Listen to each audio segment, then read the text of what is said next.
Meow.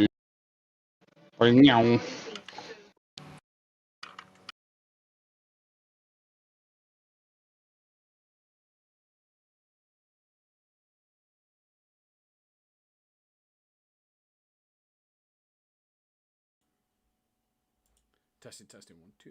Yep, turn you up. Yep. Sweet.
Good afternoon, ladies and gentlemen, and welcome back to SimPlay Motorsport. We are here for the season finale of the Pro-Am Championship. 9 weeks of racing. 18 races have gone by so far in what has been a fantastic season for everybody out on the track, watching the streams and amongst the SimPlay Motorsport community. What a season it has been, and we did crown and can confirm that Benny Varga is your overall Pro-Am champion in silver for last week. From last week, no tickets went in against Benny, which means he was crowned on the Friday. Sorry, the champion in that silver category. But there are 2 championships up for grabs tonight, and these are 2 important championships indeed to make sure that they get sorted. Bronze can be won in race 1. Bettison has a 146-point lead over that of Malarex. They're the only 2 that can win it, but the Constructors is where it is at. 4 teams mathematically up for grabs. Black and Blue Racing, 323 behind. They need pretty much a miracle. 4Q Motorsport, the current Constructors defending champions in Pro-Am, are 307 behind. A bit of a miracle needed for them. And then Team Audio Sport lead by 1 point over SimPlay Racing. It is going to be a fantastic night worth of action. You can bet your bottom dollar on that one. The Silver Championship, plenty of places still up for grabs, especially, oh, excuse me, just caught my microphone with my hand, especially in that top 3. There are championship places galore. Wolski, Gabino, Williams separated by 9 points for that top 3 in the championship. Many more fights can happen up and down the field. We're expecting Wainwright in for race 2. No Benny Varga tonight. He's been called into work, so thankfully that championship was done. But what a series we've got ahead of us. And if you look at the current standings, Bettison, currently in the pits, is well clear of Malarex at the moment by some 1.1 seconds in this current practice session.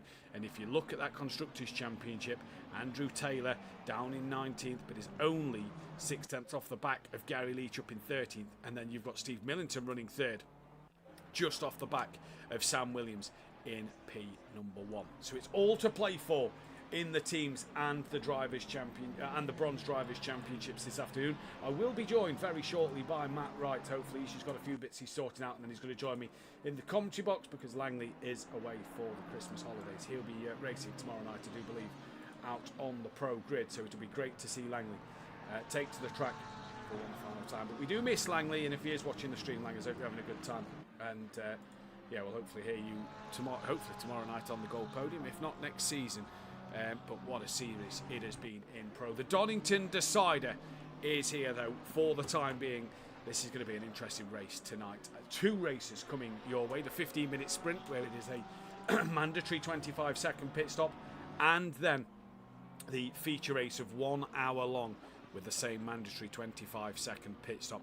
A good grid out there as well at the moment, as the blocks just moved into 10th place. Anybody not set a time, Lino and Argent and Unsworth, who's just got in the lobby, yet to set lap times. I think them three have just got in themselves. So it's going to be an interesting one tonight, but obviously the big one, Bettison. Can he bring home the glory in the Lexus to win bronze this evening? It could be done as soon as race number 1. Can Malarek outscore him by enough points to take it into race 2? Stranger things have happened, but let's see what's going to happen. And then that team's championship just looks phenomenal at the moment. By the way, great pace so far from Cherry Moore. Good evening to everybody in the chat. Let's hear from you. Send it 1988 says, what's up, guys, and what's up from Berserker as well, who's been with us throughout the entire season. Great to see you back for the season finale, and there's still one more fight to go. We'll be joined by John Goudet, I do believe, tomorrow night in the commentary box for the finale of Pro, where all 3 championships are still up for grabs in that Pro Championship, and we'll explain a bit more tomorrow night. But penalty to Sylph in race 2 dropped him quite significantly down the order in race 1. Sorry, quite significantly down the order with a lap 1 incident. That's really made the drivers and constructors interesting there. And Cairns and Vitas going at it for that Gold Championship. But a bit more about Pro tomorrow night. It is all about the Pro-Ams tonight. Who will be the drivers to take home the gold this season? It's been a great season of entertainment. We apologise for the stream mishaps with internet on my end, that we've sadly missed 2 pro streams. What a great series the Who Darren Cup was. All 4 championships was decided last night. A great job once again to Dan Davis, who is sadly leaving us at the end of the season. He's done a fantastic job on the comms all series long, and it'll be sad to see Dan go, but I'm sure he'll be back very, very soon to take to the commentary box then. What a night's worth of racing. Donington Park, the home of SimPlay Motorsport. The most local circuit to myself, and the one where most of the SimPlay group meet up year in, year out for the British touring cars, with it being located in the Midlands here in the United Kingdom. A beautiful layout, a beautiful destination to win a championship or 2, and I think we could be in for an absolutely epic fight. If what me and Langley watched last week at Kotu is anything to go by, it should be cracking to see, with every place in that Constructors' Championship meaning different things for the points. And don't forget, all results, sorry, just had to take my jumper off, all results will be provisional until tomorrow night at midnight, and that is because of the ticket system. If tickets go in, the drivers in Pro-Am have until midnight tomorrow night to submit them tickets, and when they go in, that will mean and if they go in, should I say, that would mean that drivers will have to wait for their destiny to be decided. But let's see what happens. No tickets so far for the Who Darren Cup, so it looks like all championships will stay as they was. But what a grid we have. Noticing that Gary Lee... Oh, no, Gary's still in 14th. Sorry, he's dropped down a place. Who's gone up? Was Cherry Moore's gone up into 5th, 4/10 off the pole. Heck of a lap there for Cherry Moore. We've got 3.5 minutes left of free practice. And what a day this could be. Good evening to Peaceful's stepdad in the chat, as well as Phil Atherton, who says Christmas is just around the corner. Yes, indeed it is, Phil. It's next week. And looking forward to that as well. But right now, it is the Pro-Am season finale that we're all excited for. Xbox won the console battle ages ago. McLaren won it 2 weeks ago in the manufacturers' battle between all the cars in the manufacturers there. Right, game on. What have we got left? 3 minutes left of practice so far out there for you all this afternoon to enjoy. And then it's into the nitty-gritty stuff for the night. Second covers the top 14 at the moment, and 25 cars on the circuit. No Benny Varga, like we said, so we're only expecting 27 cars. We know Wainwright's going to possibly miss race number 1, so I don't know who else is missing at the moment.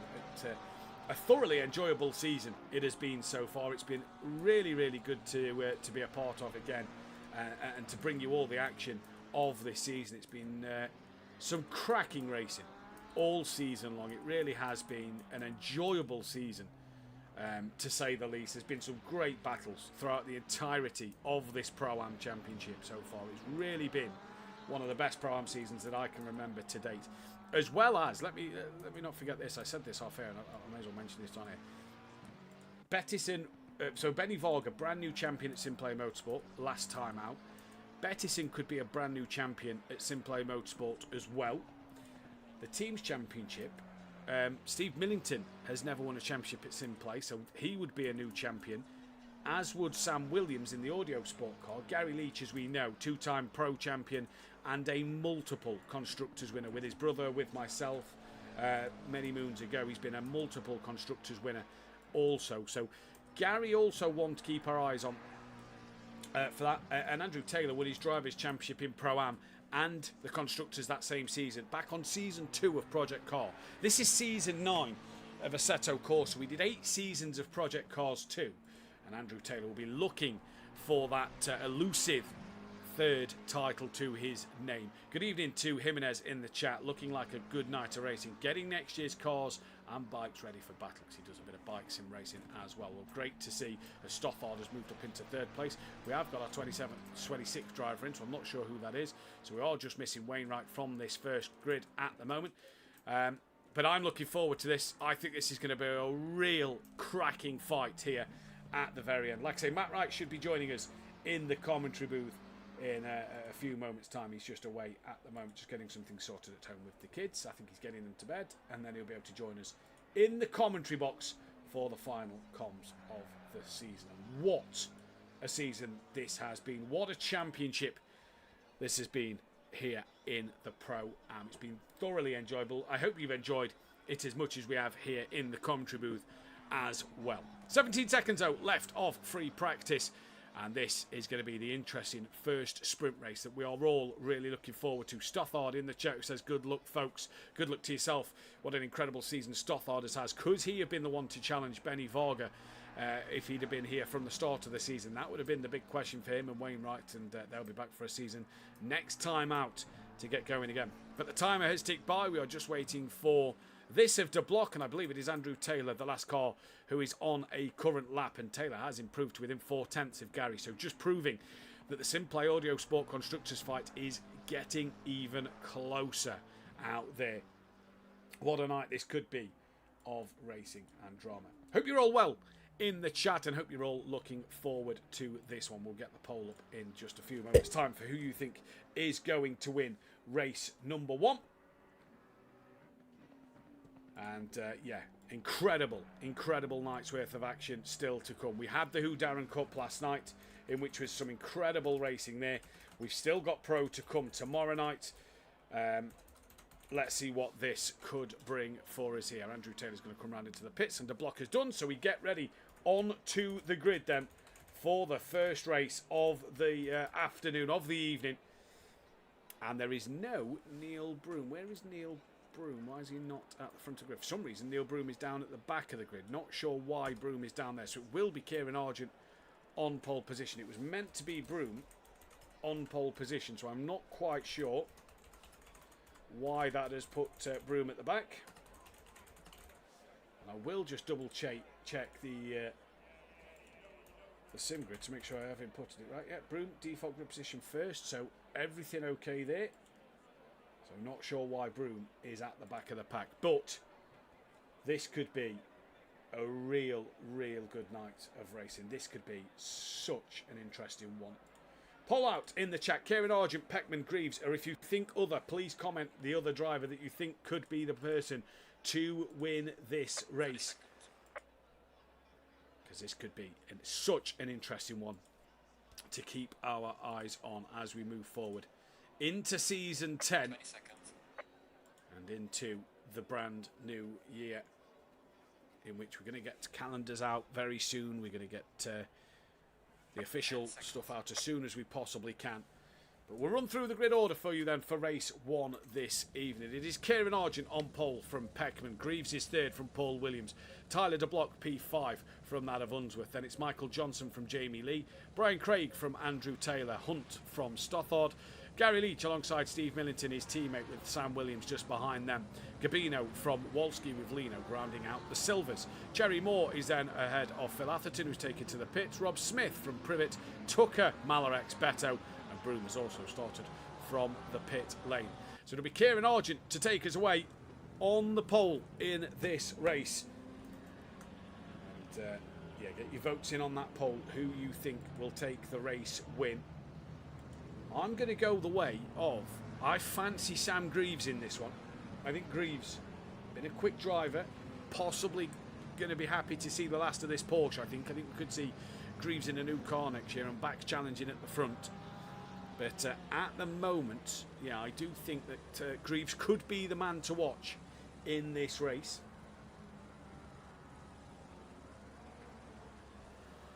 As we're about to head into it for the first time, already halfway through their lap, coming up towards the Schwantz curve now and in towards McLean's on their outlap. And I am really excited for this one. Donington home circuit, favourite of mine. Tied with Interlagos, to be fair, because I like them both just as much. But Donington Park, if you watched last night, you can see how much Donington Park always provides a lot of drama and action. And I think that's what we're in store for here tonight. I think we're in for a real cracker of a race. It's going to be an interesting one to see what the drivers can do out there. So Bettison needs to beat needs to just outscore Malarex by a comfortable margin to win the championship in this race. Malarex needs a miracle to bring that gold championship back.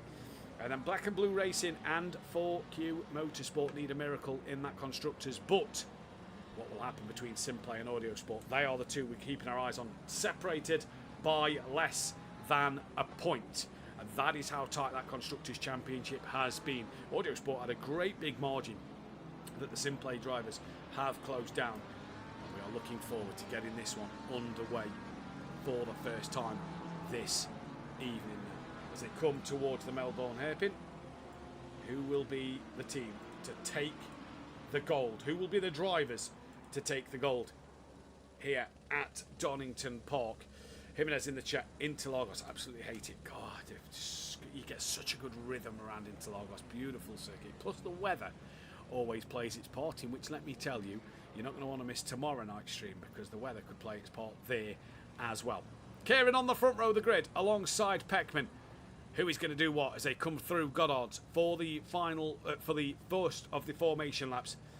We head down towards Red Gate Corner. It is Argent on pole alongside Peckman. Who will be the person to take the lead into turn one? It's green and go for round 19. You can see Tyler de Block's got a good start, being squeezed by Unsworth and Williams and Greaves into turn one. Argent's early on the brakes and Peckman right around the outside of Kieran Argent. Through goes Peckman, a spinner in the background. I think that was Paul Williams, bounces off the Nissan of Michael Johnson to keep him straight. Argent's already lost that lead to Peckman coming down the crane of curves. They now go big pile up, and that is Sam Williams, I believe, involved in it. Yes, it is Sam Williams involved in a pile up out of turn one.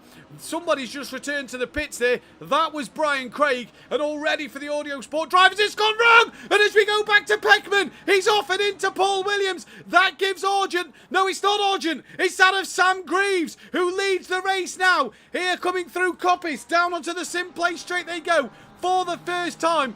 It is Greaves who leads from Kieran Argent, who's now dropped down to fourth because that of De Block and Unsworth have got past him. And here comes Michael Johnson to the outside of the Foggy S as Kieran late on the brakes, drops a wheel in the gravel. That'll allow the Nissan to get a run now. Kieran's gone wide at two, out the Foggy S's, and through goes Kieran. Unsworth attacking up the inside now on Tyler de Block. Good evening to Keynes in the chat. And Unsworth sails on through yet again. Up another position into P2. I think de Block's going to try and come back at him here. Argent has been flashed by Michael Johnson there, and he goes a little deep. De Block's back through on Unsworth, who looks for the up and under.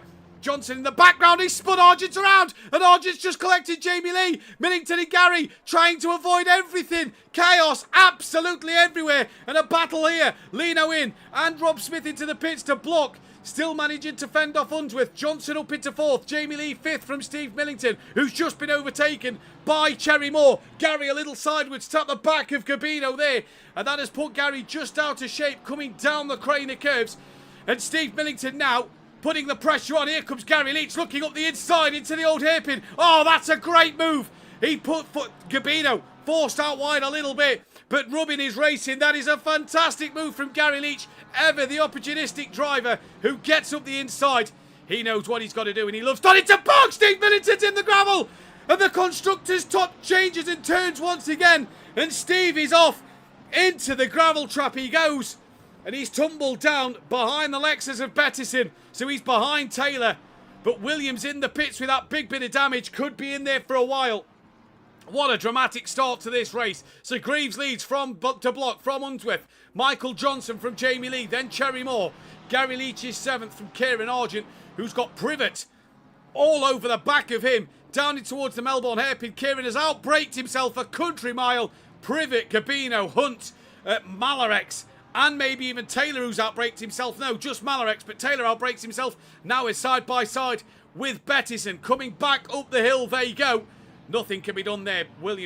Taylor stays ahead of Bettison. Millington trying to get back onto the speed of the front runners. Then there is Tucker, Broom, Phil Atherton, Lino, the leader of the pit runners, then Rob Smith, then Wolski, William Stothard, Williams and Peckman all going to go a lap down, and Brian Craig also still in the pits. Jamie Lee in, Malarex in, Privet, Taylor all in. Who is that off ahead of Wolski? I think Rob Smith just took a trip into the gravel trap, but out front to block is now falling out the back of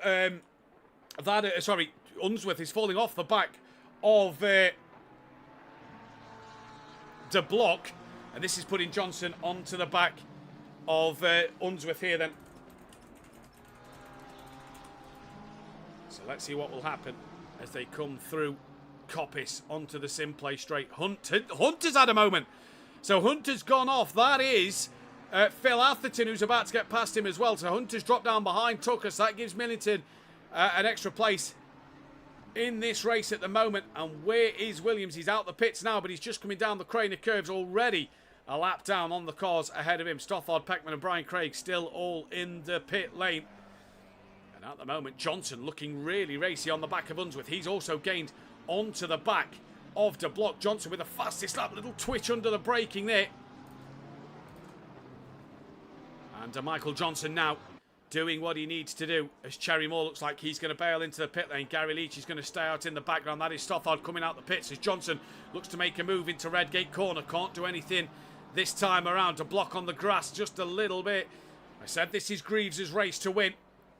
I think I may have been spot on with that. So Cherry Moore, Bettison also in to the pits. Phil Atherton dropping off the back of Hunt and has got that of what looks to be Paul Williams gaining on him, but Paul Williams a lap down to Phil Atherton. So I want to try and gain that lap back to the Unsworth to Block and Johnson fight. The Block has once again pulled away just a little bit. And this has still got Johnson on the back as Unsworth bounces off the curb, goes wide through McLean's, and through goes Johnson, the Nissan onto the podium now then. Cherry Moore has done his pit stop. Where is Lino coming out of Goddard's? It is only a short pit lane around this circuit. And out the pits now comes Cherry Moore, but he's not going to get ahead of Lino. Lino will stay ahead of him. Cherry Moore will come out ahead, though, of Jamie Lee. Donington Park, you lose 54 seconds. So 49 seconds you lose for a 25-second pit stop around Donington Park. And that is another move, another position for Lino in this race. Wolski's gained on the back of Rob Smith. Broom is it was on the back of his teammate. He's not anymore. And Sam Williams, 18 seconds off the back of Paul Williams, who's off at Coppice. So this could allow Sam Williams a chance to catch up, maybe even overtake Paul Williams, who is returns to the pits. So Paul Williams could be a retirement from this race. Brian Craig is back out on the circuit. Sam Williams gained another place there and through that of Paul Williams in the pits. Johnson and Leach have gone into the pit lane to do their mandatory stop. And this is Rob Smith with Wolski and Malarex all over the back of him. Where did Bettison come out? Behind these lot. So Malarex needs the cars between him and Bettison, but he needs a few more than what he's got at the moment.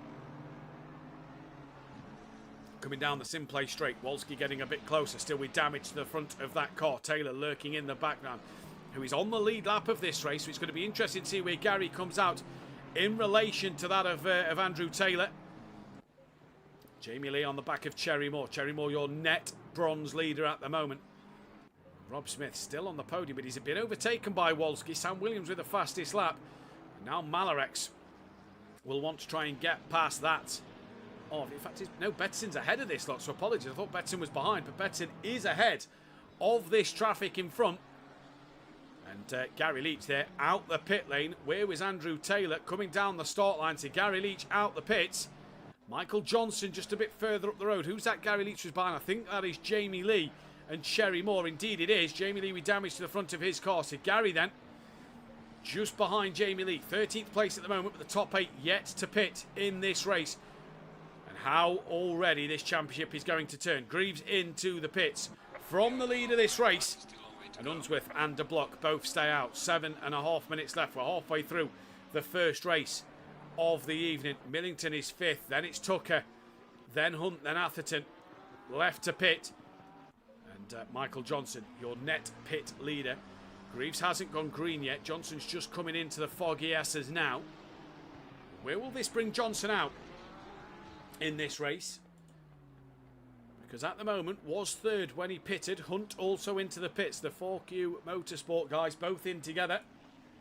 Where will Johnson be in relation to Sam Greaves, who just goes green now? So Lino's behind Johnson. So Johnson is your net pit leader, depending on when Greaves comes off the limiter. Wait for that P to disappear. He's off the limiter now. He is well in front of Johnson there. That is Williams unlapping himself from the race leader. So keeping him now technically on the lead lap of the race. Sam Greaves, your net race leader, as the others haven't yet pitted. Back down to Cherry Moore. Jamie Lee hassling the back of him. Back down to Kieran Argent, who's got himself ahead of Rob Smith. Andrew Taylor is in that Rob Smith Malarex fight, and Malarex may feel like making a move on Taylor into turn 1. No, he does not. Doesn't make the move there. Brian Craig in for his stop as well. Rob Smith wide. This will give Taylor another place. Through he goes. What about Malarex? Is he going to get through? Bounces off of the corner at Hollywood. The curb at Hollywood round the outside of the Crater Curves. Through goes Malarex. Good move there. Back to Jamie Lee and Cherry Moore. Gary Leach catching on Jamie Lee as well. And to block in from the lead of this race. Unsworth, Gabino, Millington all stay out on track. What about Tucker and Atherton then? Still got 5 and a bit minutes left to pit. Tucker's also going to stay out, and Atherton's a little far behind, so we'll keep our eyes if that comes up with the P. As Jamie Lee bouncing over the grass towards the braking zone of the foggy S's. Gary Leach is going to have Betson for company soon as well. That's 1.4 seconds is the gap there, but Gary's brought the gap down under 2 seconds to Jamie Lee now. Just dropping back down to Malarex. He's got ahead of Rob Smith, as we know, and he's still on the back, hassling the rear of Andrew Taylor. Has this swung in the way of SimPlay Racing already in race 1? De Block leaving the pit lane, but Sam Greaves is going to get through. De Block comes off the limiter now. Is Johnson about to get through on De Block? Yes, he is, just about. Johnson up into 2nd place. Has a bit of a slide through Redgate, so Johnson through and moves up into that net 2nd place. And Taylor trying to hassle his former teammate of Kieran Argent, whilst Malarex and Rob Smith having their own little scrap in the background as well. The Honda pulls to the inside line into Redgate corner. Thinks about it, doesn't do it into turn 1. So battle for 2nd place at the moment. De Block trying to just make his way past the Nissan of Michael Johnson. And this could be an interesting fight to see. I don't think Matt Wright's going to be joining us tonight. So lads in the chat, lads and ladies in the chat, get your comments in. Let's hear from you, because we're going to need a bit of chatting tonight in there to keep you entertained. Not that the racing hasn't, because it's been a great start to this race. Gary 1.9 now to Jamie Leach. We lost a bit of time. He's pulled away from Betterson though. Taylor gaining on the back of Argent. Smith just dropping off the back of Malarex. Broome and Privet pretty close to each other as well. And Sam Williams, who's pulling away from Sam Greaves, is still technically on that. No, he's still a lap down actually in this race, but as is Sam Greaves, I suppose. So he's technically not. He's actually on the same lap. Unsworth's coming out the pits. He was in that Michael Johnson, Tyler De Block fight, and I think that Unsworth, he has indeed. He's jumped ahead of Johnson and De Block. He was already ahead of Johnson actually before the pit stop, so he's gone through. De Block has a big moment, holds on to it. Tucker's in the pits, so it is just Gabino and Millington and Phil Atherton left to do their stops. When will them boys decide to come in and make them then? Malarex on the back of Kieran Argent now. So Taylor is cleared Kieran Argent. But now Malarex is on the back of him. Argent looks at 6s and 7s tonight. It just doesn't look like he's got the pace out there at all. It's down the hill. They drop in towards the old hairpin. What a race this has so far been. It has been absolutely electric at the moment in this first race. Post the Discord in the chat for you right now. There you go, my friend.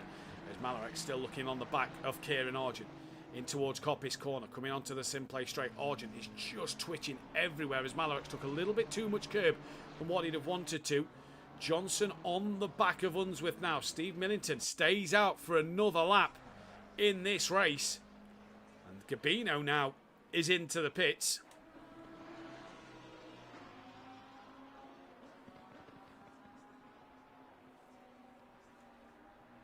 So Gabino in the pits, Phil Atherton in the pits, meaning that Steve Millington's the only car left to pit, and Unsworth, not your net leader because that is Sam Greaves. Unsworth has got Johnson hassling the back of him, and De Blocks just keeps running wide at the exit of Redgate Corner. As down the hill they come once again in towards the old hairpin. Unsworth a little slow and a little wide, and this could allow Johnson through. He had a little twitch as well to hold on to that, and Michael Johnson in the Nissan up into second place. Privet then is who's tumbled down the order. It's Argent who's tumbled down the order. He is very slow through the final corner. He's obviously had a moment somewhere. And Kieran Argent down in 21st. Phil Atherton's coming out the pits. So we may be back up to 20th. Where's Williams? Well, he's not close enough to make a move at all in this first race. De Blocks now going side by side with Unsworth. So Unsworth had even more dramas. Gabino's got past Bettison to block through on Unsworth. Unsworth gets the better run. Leader starts the final lap. And that is Steve Millington from the pit lane. So where will Steve emerge in this race? Unsworth now up the inside of De Block to try and hold that off. De Block gets the up and under, but it's going to put him on the outside for Goddard's. And that is not what De Block would have wanted there. He would have wanted that run on Unsworth. Unsworth a little slow trying to get it stopped onto the apex. De Block sliding through Goddard's. There he goes. And what a race this has so far been between these two. Steve Millington just exiting the pit lane now. There's Cherry Moore. There's Gary Leach. Is Steve going to come out ahead of Andrew Taylor? I believe so, because Gabino's there. Next comes Bettison. Steve's got to be careful on rejoining, and he comes out between Bettison and Wolski. And Andrew Taylor's 13th. So both SimPlay drivers are outscoring both Audio Sport drivers. Back to De Block and Unsworth, though, for the final podium spot in this race. Williams with a retirement from this one, so there'll be no points for Williams going into this first race of the night. That won't help Black and Blue out in that Constructors' Championship. But at the moment, it is all about this fight for third place, the final podium spot in the penultimate race of the season. What dramas we've had. Greaves actually put in the Nissan of Michael Johnson, just starting to make that Nissan look a bit big in Greaves' mirrors. Greaves will not be wanting to make a mistake in the final two corners. The 63 is off. Who is the 63? That is Privet, who is off the circuit. And Williams will get one more lap in here to get that final run in. He's on that lead lap, but Sam Greaves going to come round the final corner. Been a nice controlled race for Sam Greaves, and it's going to be his first win of the season. Can't believe I'm saying that one, but Sam Greaves wins the first race of the night at Donington Park. Michael Johnson second place. It's a drag to the line, and Tyler De Block will take that one from Unsworth. Third place for De Block, fourth for Unsworth, fifth for Lino. Cherry Moore, your winner in bronze, sixth overall. Gary from Gabino. Bettison second in bronze. Millington 10th. Wolski 11th. Andrew Taylor P12 in this race. For him, Rob Smith, he's going to take that final podium spot in bronze. Third place for bronze, 13th overall. Tucker, P14 for him. He's just going to stay ahead. And I think with where Malarex is, Broome will be 15th, Malarex 16th. I think that'll give Bettis in the championship. Stothard has finished 22nd. Hunt crosses the line for 17th. Kieran Argent's going to cross the line, and so is Brian Craig. Brian Craig 24th. Argent is P18. And we just await for Phil Atherton now, who comes to the line P19. Privet will take 20th spot. And then the 311 of Peckman will be next, who was at the front of the grid. Don't forget, he passed Argent at turn 1. Wasn't to be for him. He's going to come round and take 23rd place. And then Sam Williams is going to come across the line. Fastest lap to his name to give the Audio Sport boys an extra point. But that's not going to be what he wants. He's going to have wanted more than that one. And he's going to come across the line to take 21st place with that fastest lap, as we've said. So that is your penultimate race of the season done and in the bag. We'll be back in a few moments' time for race number 2 and the finale here at SimPlay Motorsport. Back shortly.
Welcome back then, ladies and gentlemen, to SimPlay Motorsport.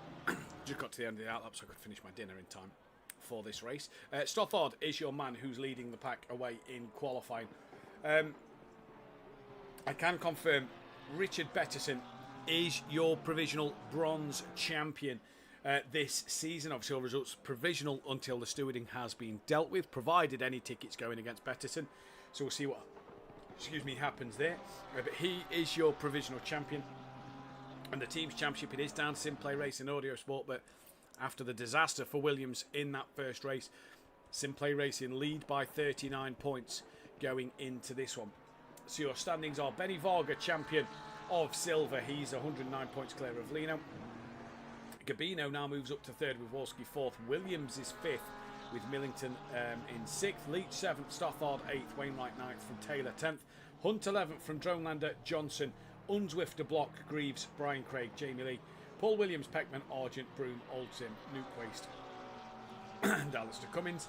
In the Bronze Championship, Richard Bettison, provisional champion, as we've just said, over Malarex. Tucker third, Privet fourth, Rob Smith up to fifth, Ed Sturrock best, Jerry Moore, Atherton, Page, and then Simcoe. And then in the Constructors, it is SimPlay Racing, 39 points clear of Audio Sport. One championship left to be decided. 4Q Motorsport are third.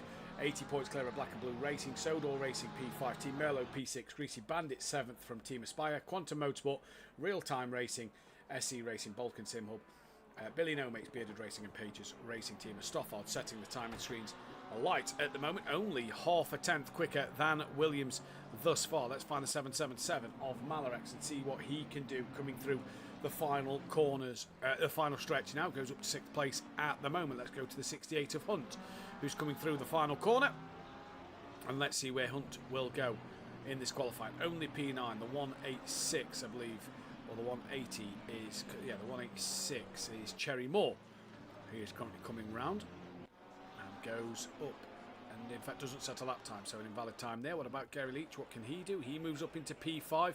Wolski then coming round. Where's he going to be on the grid? He moves up into P4. The 888 is next of Broom in the Honda. So where will Broom be after this? Goes up to P16. Bettison moves up into P9 as well. The 19 of Gabino doesn't set a lap time. What about Paul Williams here after a dreadful race 1? Doesn't set a lap time there so far in race 2. The 169 is next, and that is Stothard on a lap currently. Let's see where Stothard can go in this second race, or in this first qualifying, the final qualifying of the season, let's not forget.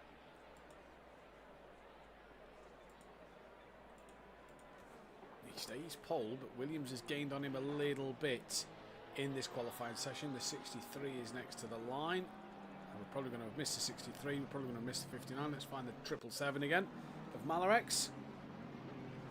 Here we go to the line. P10 moves up to P6. Good lap from him. The 89 to the line now. Andrew Taylor on the back of Peckman. So if he's been that close all race, he improves, but only up into 11th place. Phil Atherton's coming to the line now. Where is Phil Atherton? He's currently 16th at the moment. There's Cherry Moore. No lap time set on his first run, and moves up the order on his second run. Wolski's on a valid lap. Gary Leach was invalid. Hence the light blue dot. Where will Wolski go in this session?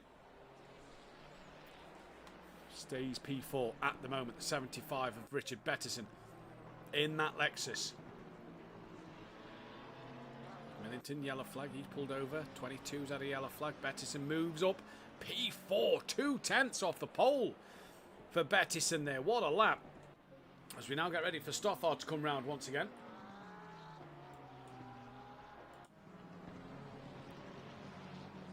Let's see where this will put Stothard in this session.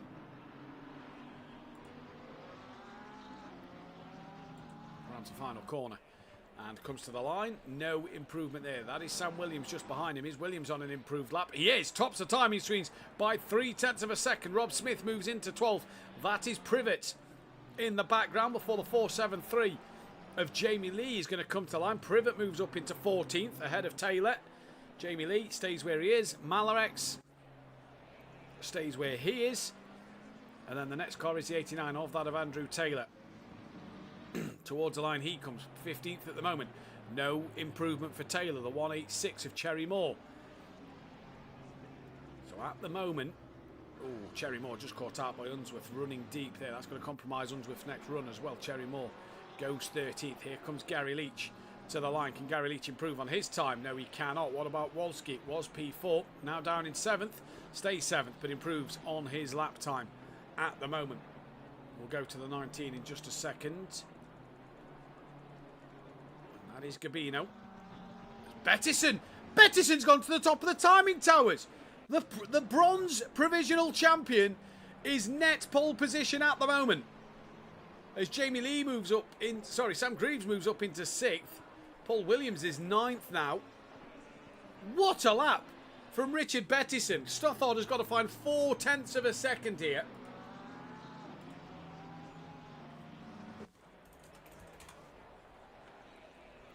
Stothard doesn't find any time there. Williams now back to the top of the timing screens. 2.5 to Bettison, the 63.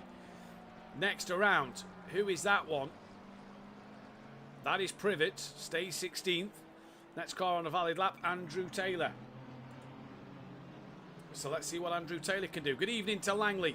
Matt Wright's not here. Hopefully he joins us for race 2. So I'm on my own at the minute, Langley. We're missing you. And Taylor moves up to 10th. That is either Hunt or Greaves in the background. It is Hunt. Comes to the line, stays where he is. Kieran Argent up to 18th. Phil Atherton now. Does he improve? No, he does not. Cherry Moore. He moves up into 11th. What about Unsworth? Where is Unsworth? Not currently in the top half of the standings, but moves himself now a little bit up the order. We're going to go to the 23 of Mark Tucker. Good evening, though, to Langers in the chat. Langley, who was your driver of the season for bronze and for silver? Let us know who your driver of the season was in the chat so we can at least count them for yourself at the end of this season. Paul Williams next to the line.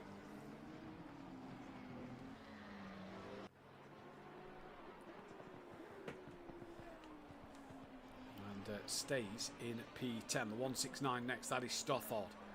Gary Leach has gone 3rd, by the way. Stothard is down in 6th place at the moment. Where will this put Gary Lee Stothard? Up to 3rd. Sam Williams improves a little bit on where he was. Steve stays in the top 10. Rob Smith stays 15th place. There's Privet coming out the final corner. Where will Privet be? Moves to the pole position in the bronze class. So a good lap for him. Malarex has bailed on his lap. Next car is Brian Craig. So where will Brian Craig be in qualifying here? Up in 17th. Andrew Taylor stays in 12th. So crucially, both SimPlay drivers ahead of at least one of the Audio Sport cars for that Constructors' Championship. The 53 of Phil Atherton is into the pit lane. The 114 now of Unsworth to the line. He improves, goes up to 19th. Cherry Moore, no improvement for him. Wolski's 5th, 7/10 off the pole. Needs a couple of attempts to get it on the front row. Nothing for him then. Car 19 next. That is Gabino. To the line he'll come. And what will this time be? 5 minutes left in qualifying. So if drivers have been able to save a set of tyres or something, they may be able to put a fresh set of boots on. Here comes Paul Williams to the line. Then is that Greaves? It is Greaves. Currently P8. Race 1 winner. Improves but stays 8th place. Next is Stothard. Needs 0.4 of a second. Williams on fire. The only man in the 26s at the moment. Stothard goes ahead of... stays P3, sorry. And next up will be the 105 on a valid lap. That is Rob Smith yet again. Millington invalid, so he doesn't improve from 10th. Rob Smith doesn't improve from 17th. Gary's on an invalid. So the next one we turn to is Brian Craig. What a race this could be. To end the season here. Been fantastic thus far. Brian Craig to the line and stays P20. Taylor to the line. Taylor goes ahead of Millington. Up into 9th place for Andrew Taylor. And at the moment, let's not forget, 1 point for Audio Sport to claw back because of that pole position at the moment. So crucial there in that qualifying standings at the moment. Unsworth stays 19th. Next car on a valid lap is the 180 of Paul Williams, down to 12th. Couple of tenths to break the second beam. And then he'll be up one more position yet again. But Let's see if he can do it. Into Goddard he comes.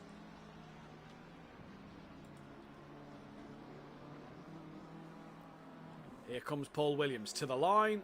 Stays P12. Next car on a valid is Stothard. 4/10 off the pole.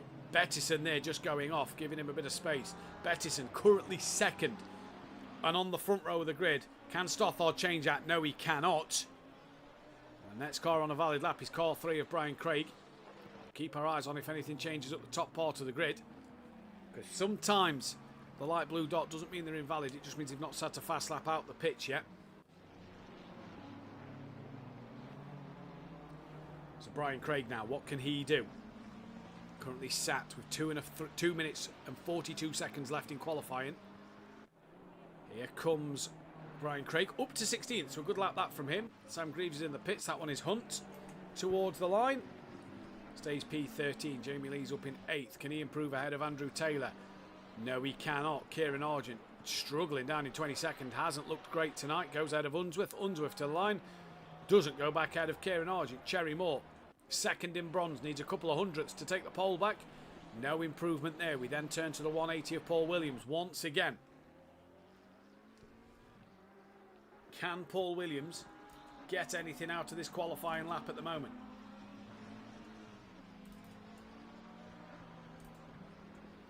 Round Goddard he comes. They're going to have time, Paul Williams is, for 2 more laps here. The Block's in the pits, Greaves in the pits. A few may be done already, you know. 680 to the line. The 680 is Lino, who's not had a strong showing tonight, but moves up to 10th place now. Stothard, back to the line he comes. Any improvement? No, not at all. Steve Millington next to the line.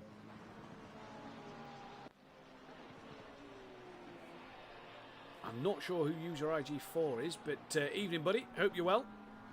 S. Williams looking strong. Indeed, he is. Millington stays 13th place. The 888. For some reason, YouTube's changed everybody's username, so it's difficult to see who is who. 888 of Neil Broom to the line. As Williams has just improved a little bit more there, you know. Gone into a 26.815. So Williams improves again. That is that done for Broom. Looking for the 114 of Unsworth, who will get one final run in. I think it might be Card now in the chat.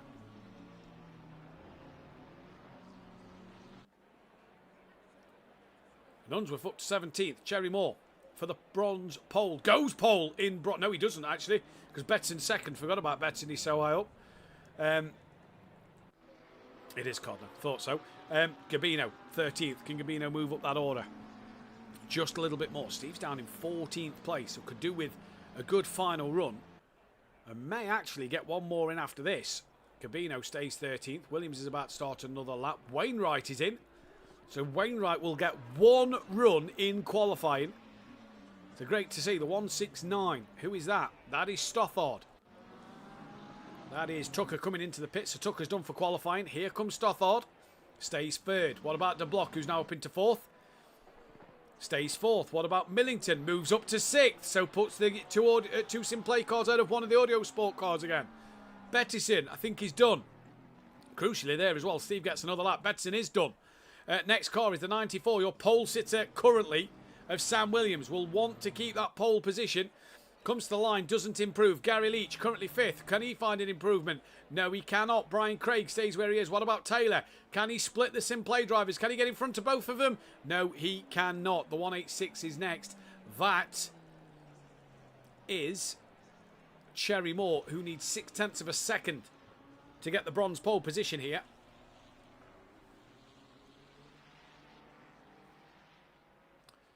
This could be huge. To the line he comes. Stays P11. Car 19 of Gabino next to the line.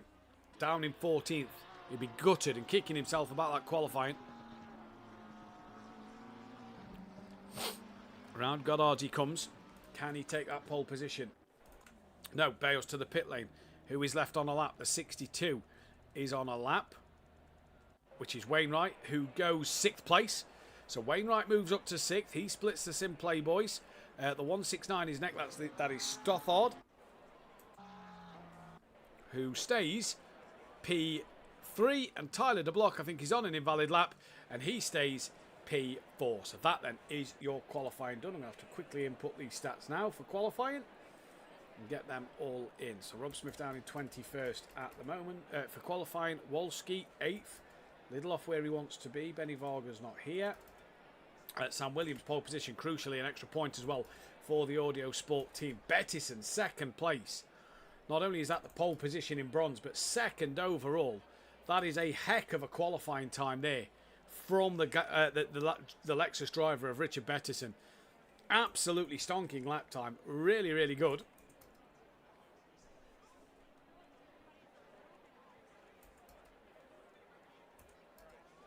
And he pulls a point back in that constructors fight. And this is where it's going to be. Every other championship decided. Obviously, Bettison has just won bronze in that first race. Where did the Nissan qualify? Johnson had good pace in it, down in 27th. Peckman.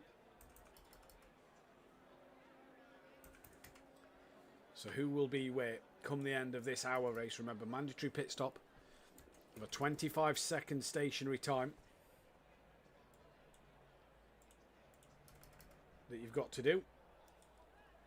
Unruh, if not a great qualifying in 19th, so he had good pace race 1. Argent down in 23rd. He'll be kicking himself with that. Not the night for Argent tonight. I think the Ferrari has shown glimpses of being good and promising, but overall, I think we're going to see carrying out that Ferrari and more than likely back in something front engine where he feels more at home.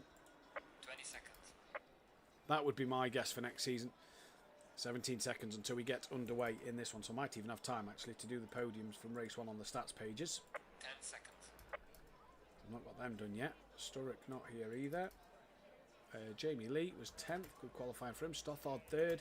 Wainwright up into 6th. Good lap from him, and that is that done, so I will have time to get. Just need to make sure I have Richard Bettison's point.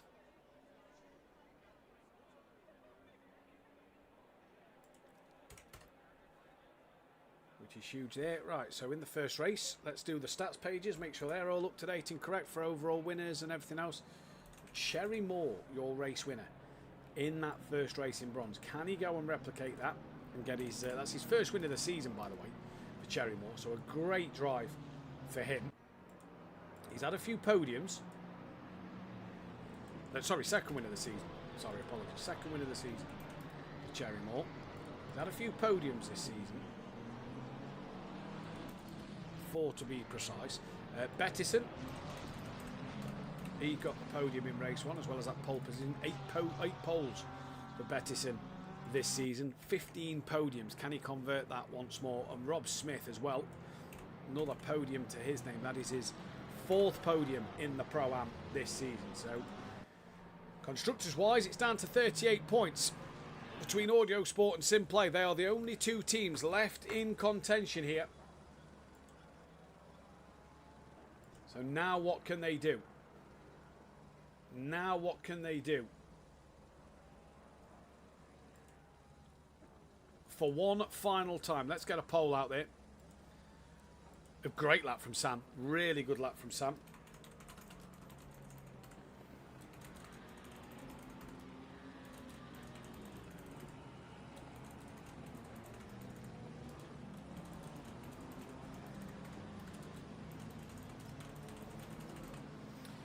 So poll going out for who you think is going to win the race. We'll try and get some driver of the day and season polls go up sooner rather than later as well. I'm looking at Sam Williams to win this one. I don't want to jinx him, but I feel like he's got the pace tonight. Being on that pole seat, I think he's the man who's going to try and take this one. I think he's going to be in the pound seat to do this.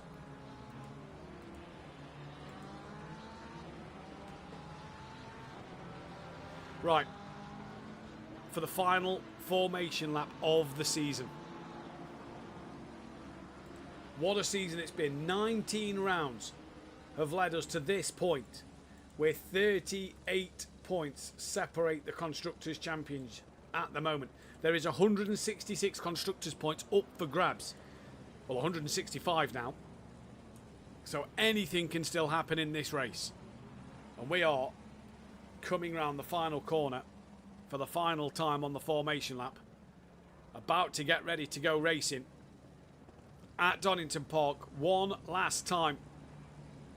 As for round 20 and the season finale It's green and go. It's a decent start from Williams there. Betting gets a good run, but it's too far back in his grid spot. Gary Leach gets a good launch as well from the third row of the grid, already looking around the outside of De Block. 3 wide they are with Stothard. That's allowed Gary, that's pushed Gary a little bit wide. That's put Millington side by side with him.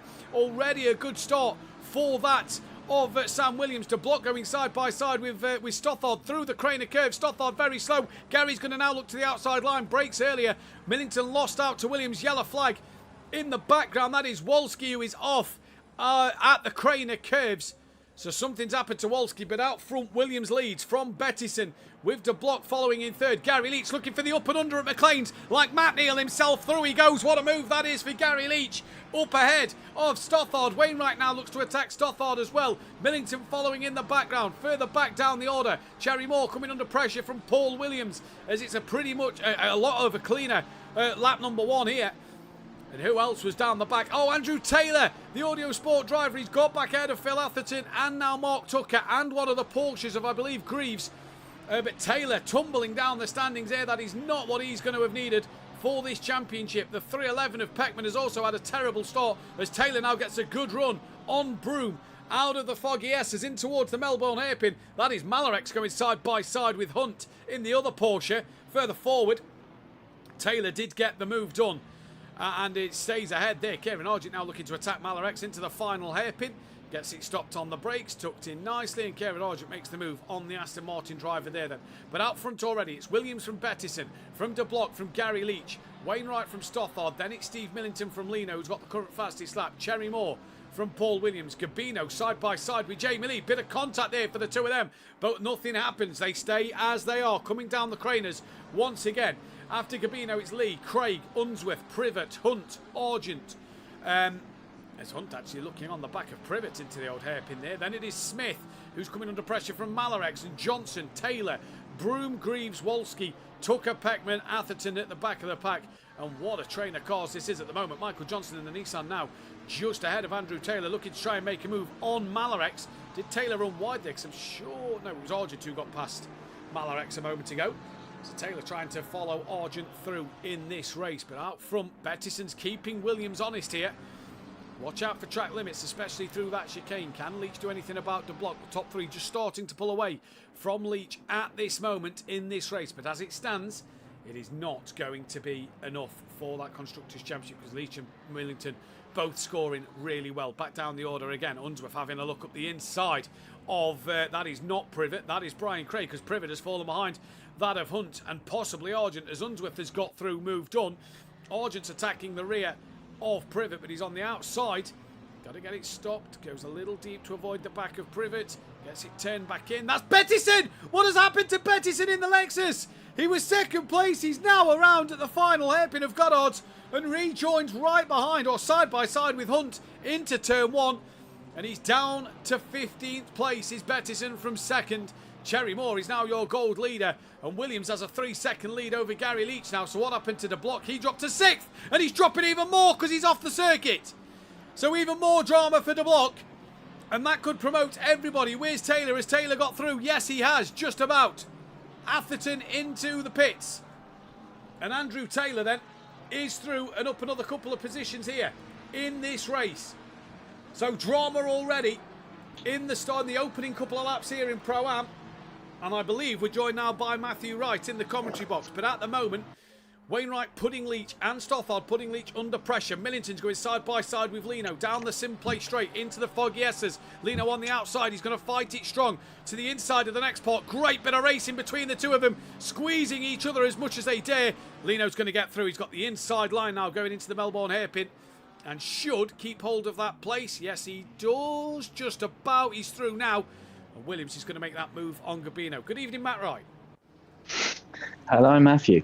How are we? Better late than never. Better late than never. Gabino back up the inside of Paul Williams now. Another yellow flag. That is the 63 of Privet, who is off on the grass facing the wrong way at the Melbourne hairpin. So he's gone off. That promotes Taylor up another place. So every place Taylor gets is crucial. But Gary second, Williams first. He needs to be well ahead. He needs Millington or Gary to drop down places at this moment in the race. Better start in race 2 than race 1. Let me tell you, that one is a lot more cleaner just to catch you up there. And Williams is What happened to Beto? Did I see that he was P2? Yeah, didn't see what happened In to the quali? Beto. He was second, but we just caught him with a fight at the back as Steve's having a look at the inside into McLean's. Can't do it there for Steve this time around. Jamie Lee on the back of Paul. Yeah, interesting start, but not sure what happened to him because he had good pace, good qualifying pace to be second on the grid. Well, it's incredible what he's done. Is it that he's found the right car, or has he put the time in to improve? Yeah, he's had an incredible season. I think it's a mixture of the two, to be fair to you. I really do. I think he's improved. He's got a great run here on Hunt, who gets a poor run through the foggy S's. Beto will have that outside line, though. Hunt's going to have the inside.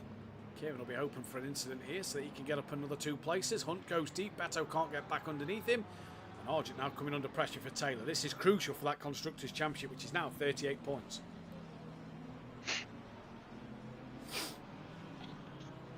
Ooh, bit of side-by-side Back down the grid, looking at Greaves on the back of Wolski.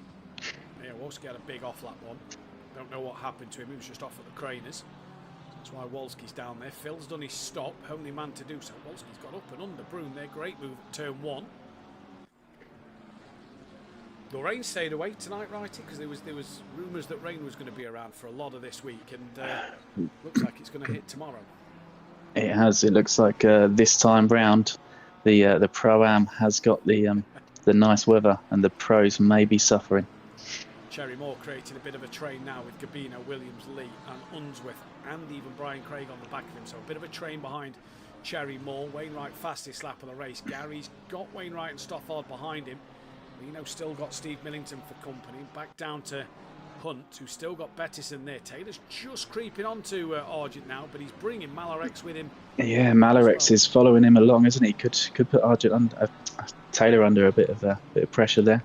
Argent struggled in race 1, so Taylor may want to clear Argent because he just looked a little all over the place in your. I noticed it looked. Yes, it looked a bit loose out there. But yeah, hopefully he'll settle into it. Settle into the race. Keep it clean. Indeed. He can make his way up. Hunt on the back of Brian Craig now. So actually that train behind Cherry Moore includes now Hunt, Bettison, Argent, Taylor, Malarex, Wolski, Broom and Greaves. So it's a big old train behind... Greaves got the run on Broom coming into turn 1. That one, there he is. Yes, he's going through. Yeah, job done. Another place for Greaves. Nice old move. Race winner in race 1. Not won a race all season. Great to see Greaves back on the top step. Yes, nice to see. Nice to see. Another race winner as well this season, because we've had so many different race winners. Yeah, it's been incredible, hasn't it? It's been a real season in the Pro-Ams. Ooh, who's that? That's DJ It's nice to see. Sorry, DJ Phil just getting out the way there of the leader. So he's now a lap down. So his early pit stop hasn't worked this time around at Donington Park. It is great to see as well with so many race winners at the moment. But look at the train of cars all within a second of each other behind Cherry Moore. And Donington's just so... It's a tight circuit. There's only a handful of places really that you can overtake. And you've got to make sure you get the move done. As Bettison's having a look on Hunt into the chicane, thinks better of it this time round. But it's such a tight circuit, Matt, that you've got to really be alongside to make the move done. And this train behind Cherry Moore, everybody's finding out how difficult it is to overtake. Yeah, I think it's a real set yourself up track. For me, it's going down that back straight just before you get to the chicane. You don't want to be following them directly through. Just sit back a little bit so you can get the run through that and then try and attack into the hairpin. Last season for me, I think I spent 20 minutes behind Hibbs. Hibbs was on old tyres. I had put fresh tyres on and I could not get past him. It is I had so much pace over him, but I could not. If you put the car in the right place to defend, it's a very tough track. You've got but to have the makes for overlap, great racing. It does indeed. You've got to have the overlap. You've got to be alongside. We see it in the real life British GTs as well as the touring cars. If you haven't got that overlap, you are not getting through. And here's Brian Craig on the back of Unsworth. Unsworth pace a little lacklustre in this first one. He just fell off the back of Jamie Lee. Cherry Moore's now actually gained on the back of Gabino. Taylor's got the run on Argent. Oh, No, chooses not to go for it. Yeah, Coppice, difficult place, blind apex. Yeah. Blind entry into that corner. Taylor Had a bit of a slide coming out of Coppice there onto the SimPlay straight. There you go. Bettison pulls out and has a look once more on Hunt at the chicane, but you've got to be brave to do it through there. Millington now pulls out and has a look on Lino. Lino comes right across to defend. Steve commits to that inside line, but no way through. And just a bit further back, that is Paul Williams going up the inside of Cherrymore. Now, if Cherrymore can hold it around the outside, he doesn't. But if you can hold it around the outside of the Melbourne loop, you're on the inside for Goddard's, and that's where you want to be. As DJ Phil there is still off the circuit just to let the leaders through. His race is pretty much now over because he's a lap down, and the more he's off the track like that and being on the grass, being slow, he's not going to unlap him. It's going to be hard to unlap himself and get back on the train when it's not the place you want to be a lap down, is it? It's a very tight track, and it being a blue flag, trying to move out of the way and stay out of everyone's way, it's difficult. Yeah. It could make things interesting. And blue flags out there today. We'll see what his strategy is. Bettison! He's dropped it down the crane of curves. There goes Taylor. That is another place gain for Andrew Taylor in this race. That helps Audio Sport out massively at the moment. Oh, he's gone round again. He got it all sideways. He's struggling to get it. Where is he? Oh, he's back on now. There you go. Smith nearly in the back of him. Phil did unlap himself from that. The 75. Who is the 75? That is Bettison. So Bettison, yeah, still just getting going now. Yellow flag to his name. Right, so Williams leads. Gary's fastest man on circuit, 3 seconds behind. Wainwright and Stothard in third and fourth having a good scrap. Lino still fending off that of Steve Millington. Not seen the best of Lino these last couple of weeks, right? He's just not had the pace of the front runners. No, he started very strong, didn't he? Was it round 2 that he got the race win? So. And or round 3 was it? It was Nürburgring, wasn't it? I think. Race 2 of Nürburgring. When I believe that was between Lino and Lee, wasn't it? That were up there fighting. It was a great race, but yeah, I mean, I think the whole season's just been bossed really by Vargo with his consistency. Obviously, like we were saying, it hasn't been a case of a real runaway winner in terms of just winning every single week, but consistency to keep yourself up there. Top fives, and that's what's done it. The 3 races this season, Bettison into the pits. So he's only won 3 races. Millington's got the run. That's how he's won this championship. Steve not going to be able to get it done there at McLean's. So Taylor had a run on Argent into turn 1, could do nothing there. But yeah, this season's been fantastic. So many different race winners, so many different bronze winners as well, to be fair, because Bettison's not won every race, been a bit more dominant in bronze than Benny Varga. Benny Varga at work tonight got called into work just after I'd done the entry list for tonight. And if all Lino needed was 3 more points to have kept the championship alive for this week, and that could have made it very interesting with no Benny Varga, but sadly not to be there. I think if that had been the case, I'd have called a sickie. Oh, 100%. Yeah, can't make words of it. Taylor's had a moment. Hunt's got the move. Hunt's got the move, and he's gone deep into the hairpin. I think he's avoided there more. I think he's more avoided the back of Unsworth. He has. He got the run past Craig, and then he's just completely missed his break point. Yeah, Taylor's had a moment as well through the chicane because Wolski's got past him, and now Argent on the back of Craig. But Taylor did get past Hunt, so once again another position for Taylor in this race, which is crucial for that Constructors' Championship. Wainwright now the fastest man on the circuit, back within 4/10 of Gary Leach in this one. Lino still fending off Millington. Gabino still got Paul Williams out. Paul Williams having a great showing now. Too much damage in race 1 was the problem there. Unsworth has got Brian Craig not far behind. Then Argent Wolski. No Andrew Taylor at the moment. Hunt into the pit lane. Beto stayed well ahead of Phil. Where is Beto? So Beto's just a lap down to Stothard. So he's kind of back where he was before whatever happened at the final hairpin. And Phil 30 seconds behind him. So that shows where Phil's strategy is at the moment. But Hunt in the pits. So this should give Bettison at least another position at the moment. Peckman on the back of Tucker, who's trying to catch Johnson. Wolski and Argent, they've had many battles over the last few seasons. They had a ding-dong here last season as well, where Bestie famously lapped Kelly Davis. Not that Kelly will let us remember that one, but we won't really forget it either. Kieran, not the best of runs. Wolski's got a great run, though, down towards the Melbourne hairpin they come. And Wolski on that inside line. What's Argent going to do to fend this one off? He's got to hold it strong around the outside. He's going to look for the up and under, and that's not the correct strategy at Melbourne, is it? Because you want to be on that outside line. Yeah, I'm just watching Millington here, and Argent's sent out the inside. Yeah, day late dollar It's gone short. round. Yeah. Oh, and it's put Monk. He's got to be careful Andrew here. Taylor off as well, which has cost Andrew Taylor a place to Malarex. So he's gained 1 over Argent. Could have gained 2. Is that Greaves? Coming in the pits too. Yeah, Greaves in the pits, yeah. But Malarex is through on Taylor. So Taylor could have gained 2 places, and he's actually he's not gained anything. In fact, he has, because Greaves has pitted, so he's gained 1. But what's that done for Argent? Down to 23rd. He's had to wait for everyone to come past. Yeah, silly move, wasn't it, really? Silly move. Door was always going to shut. Wasn't long side, and just stuck the nose where it didn't need to be. It's tricky when you haven't got the outright pace out there and you start to make desperate moves. You're not feeling too comfortable in the car, and it's just he's setting it at the wrong time and couldn't get the car stopped. The 4 leaders lapping in the 1 minute 27. Everybody else is a 28 or slower. So the 4 leaders are checking out here, and they're pretty much matching each other. Williams is just thankful he's got that gap to not come under pressure from Gary. Who's that? Is that Hunt? That's Hunt behind Williams. Wainwright right on the backside of Gary Leach there. Wainwright's been impressive. Him and Stoffard both been impressive this season. Yeah. It's I mean, especially Stoffard in that Porsche. He's doing well. Wainwright's got the run on Gary. Going into This could be tough down He's got the curves. Is he fully passed? He is now. Gary's going to try and fight this one back. Wainwright a little wide. Gary's wise, though, to break a bit earlier. Let Wainwright through. He's carried the momentum through the old hairpin. And Gary now going to try and get the run up towards McLean's. Wainwright bounces off the curbs, nearly putting Gary on the grass. If I know Gary's going to have a sniff up the inside at McLean's. And like Matt Neal, through he goes. Runs a little wide, but that's not going to cost him too much. That is a textbook. Got to be on the defensive again. A 2-time champ there in pro. Many 5 years ago, let's be honest. But that's a move of a pro driver, right? Stoffard got the run on Wainwright.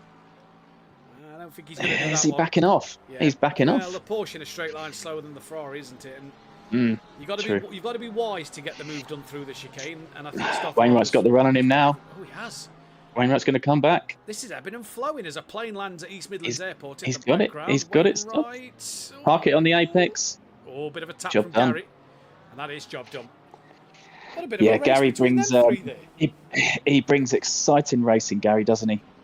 You gotta love Gary. He'll rock up on the night, load a default setup or a normal setup, make a few changes, and hey presto, out he goes, and he does what he does. But Gary always puts on good moves and good racing. I've always been a fan of Gary's racing.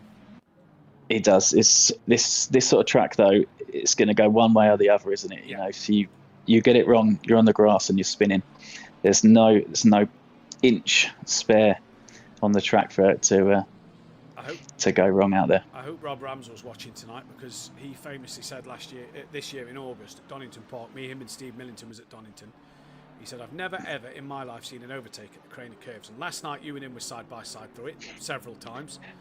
Yeah. Tonight there's been multiple side by sides and overtakes at the Crane of Curves. So I hope he's watching. Taylor's up to 15th. He's got back ahead of Malarex and Broom.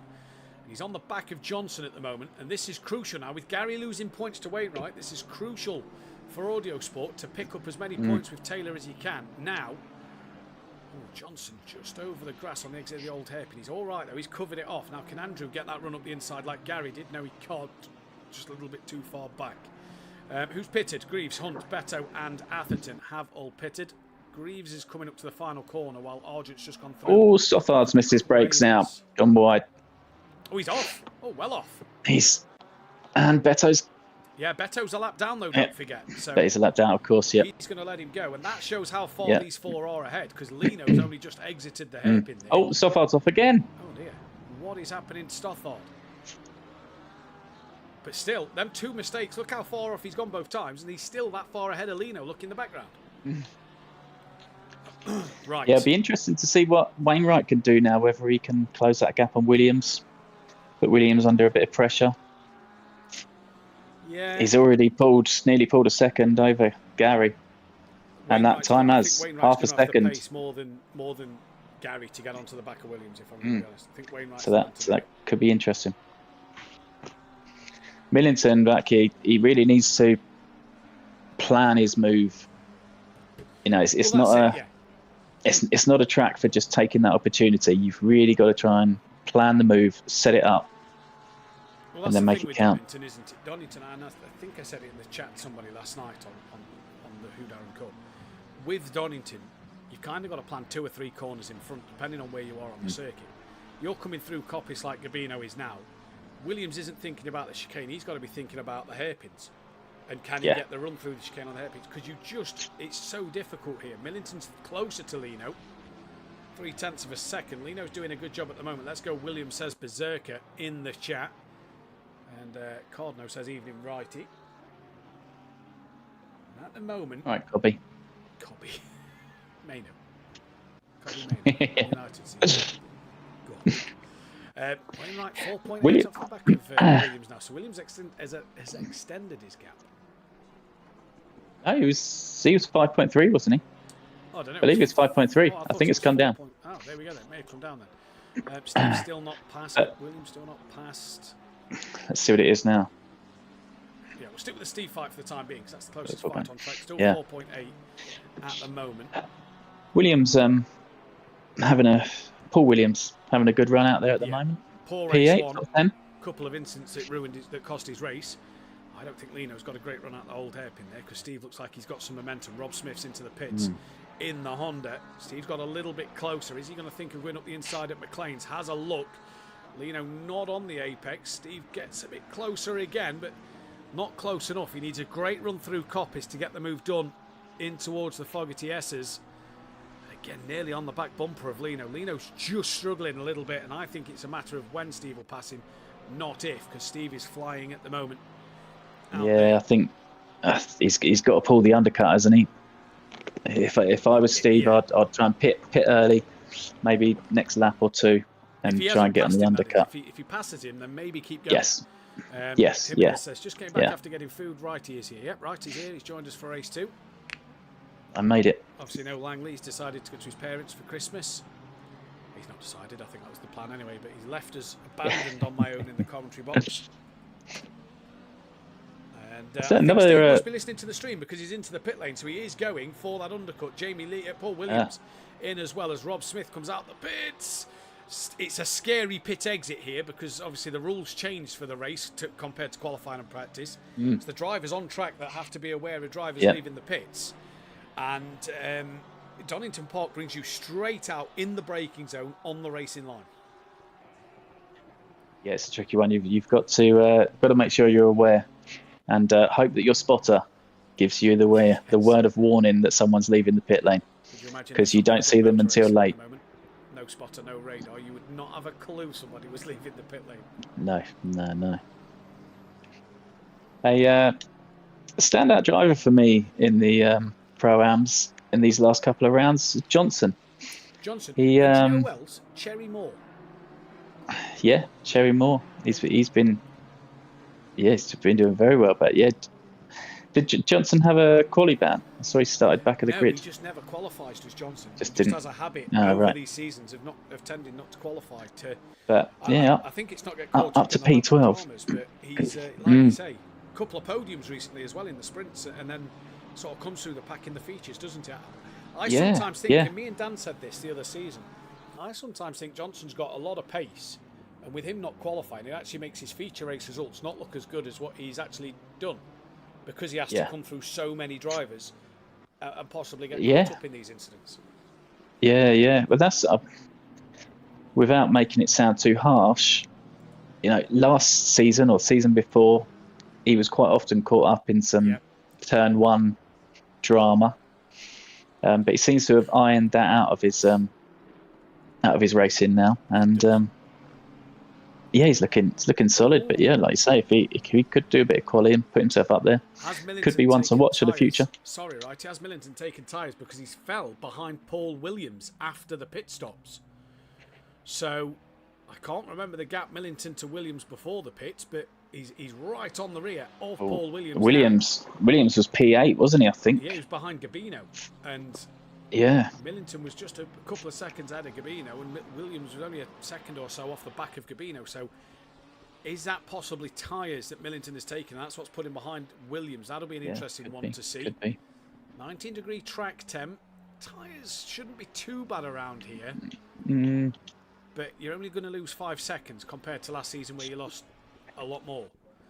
Yeah, but I mean, like I say, from last season for myself, Hibbs was on 40-minute old tyres. I had brand new set on, and I could not get the move to stick. Position.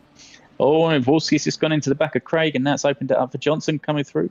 Lino's in the pits, so Johnson trying to get through on Wolski there, and he has got through on Wolski. Wolski's going to come back up the inside, and Andrew Taylor has missed his brakes by a country mile. So Lino into the pits. We'll see what happens with Steve and Paul Williams now.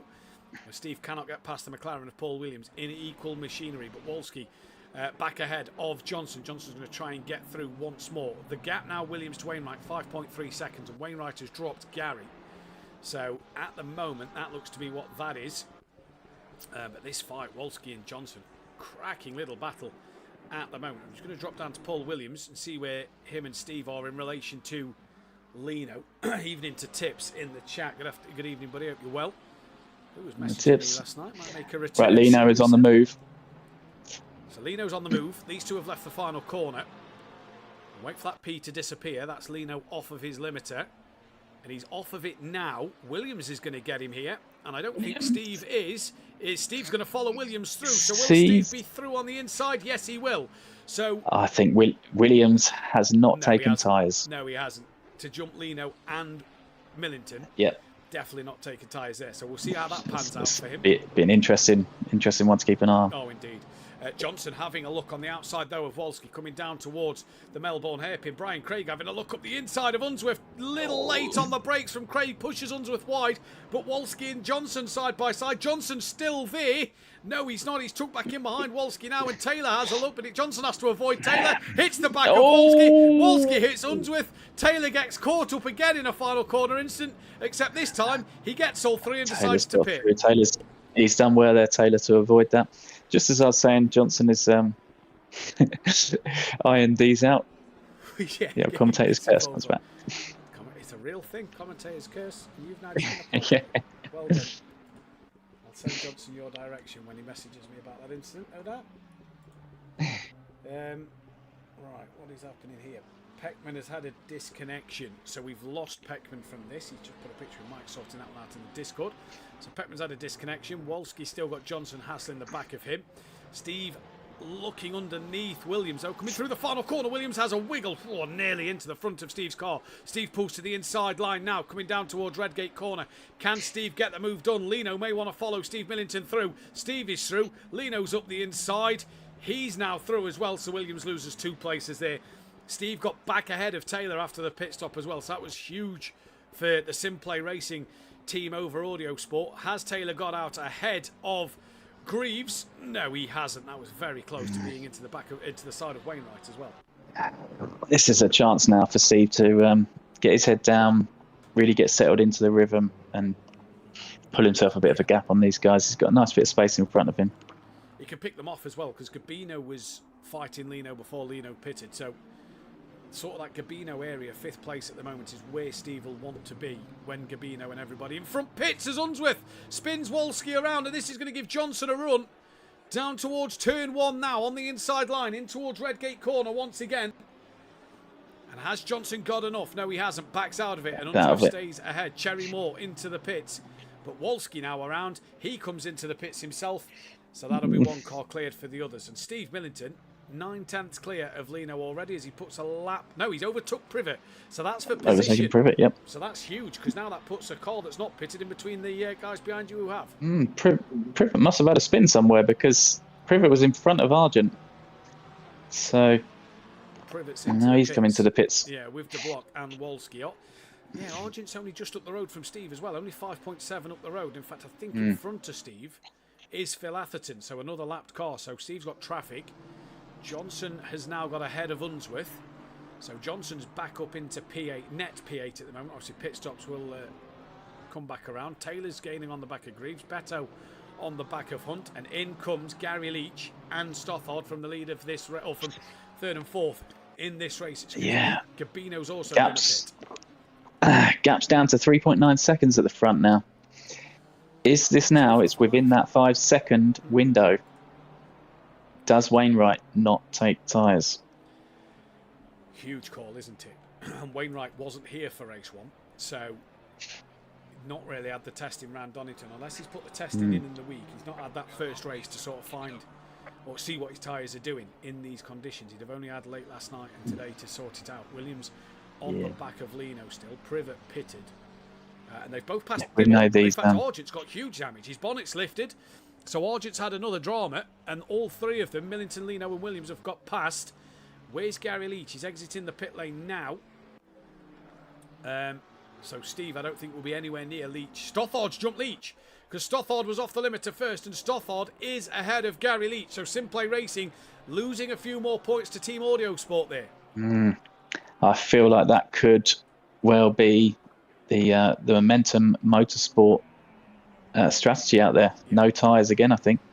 It wouldn't surprise me if we see Wainwright do the same thing, although he's coming in. Wainwright's coming in now. Right, so and Argent's just hit the wall on the way into the pits. Bad to worse for Argent. I've got a feeling, that when we leave this chat and join the other chat, it could be an interesting conversation tonight. I'm not too sure if Argent will be in there. I think he may have already gone. Lino's just got past Phil Atherton there, so Lino now 2 seconds behind Steve. So where's Gabino? Not yet pitted. Oh no, he has pitted. Where is Gabino? He's came out. It's behind Paul Williams. So Steve has got ahead of Gabino, and Steve is now running that net 5th place, exactly where he'd have wanted to be since jumping Lino, getting past Paul Williams, and now he's jumped Gabino as well. So Steve exactly where he wants to be. Argent's in for a long stop. Rob Smith's gone through. De Block's gone through. Wainwright is on the move. Privet should be as well. Where's Stothard? Only just exiting Melbourne Airport. He's got Goddard's to do.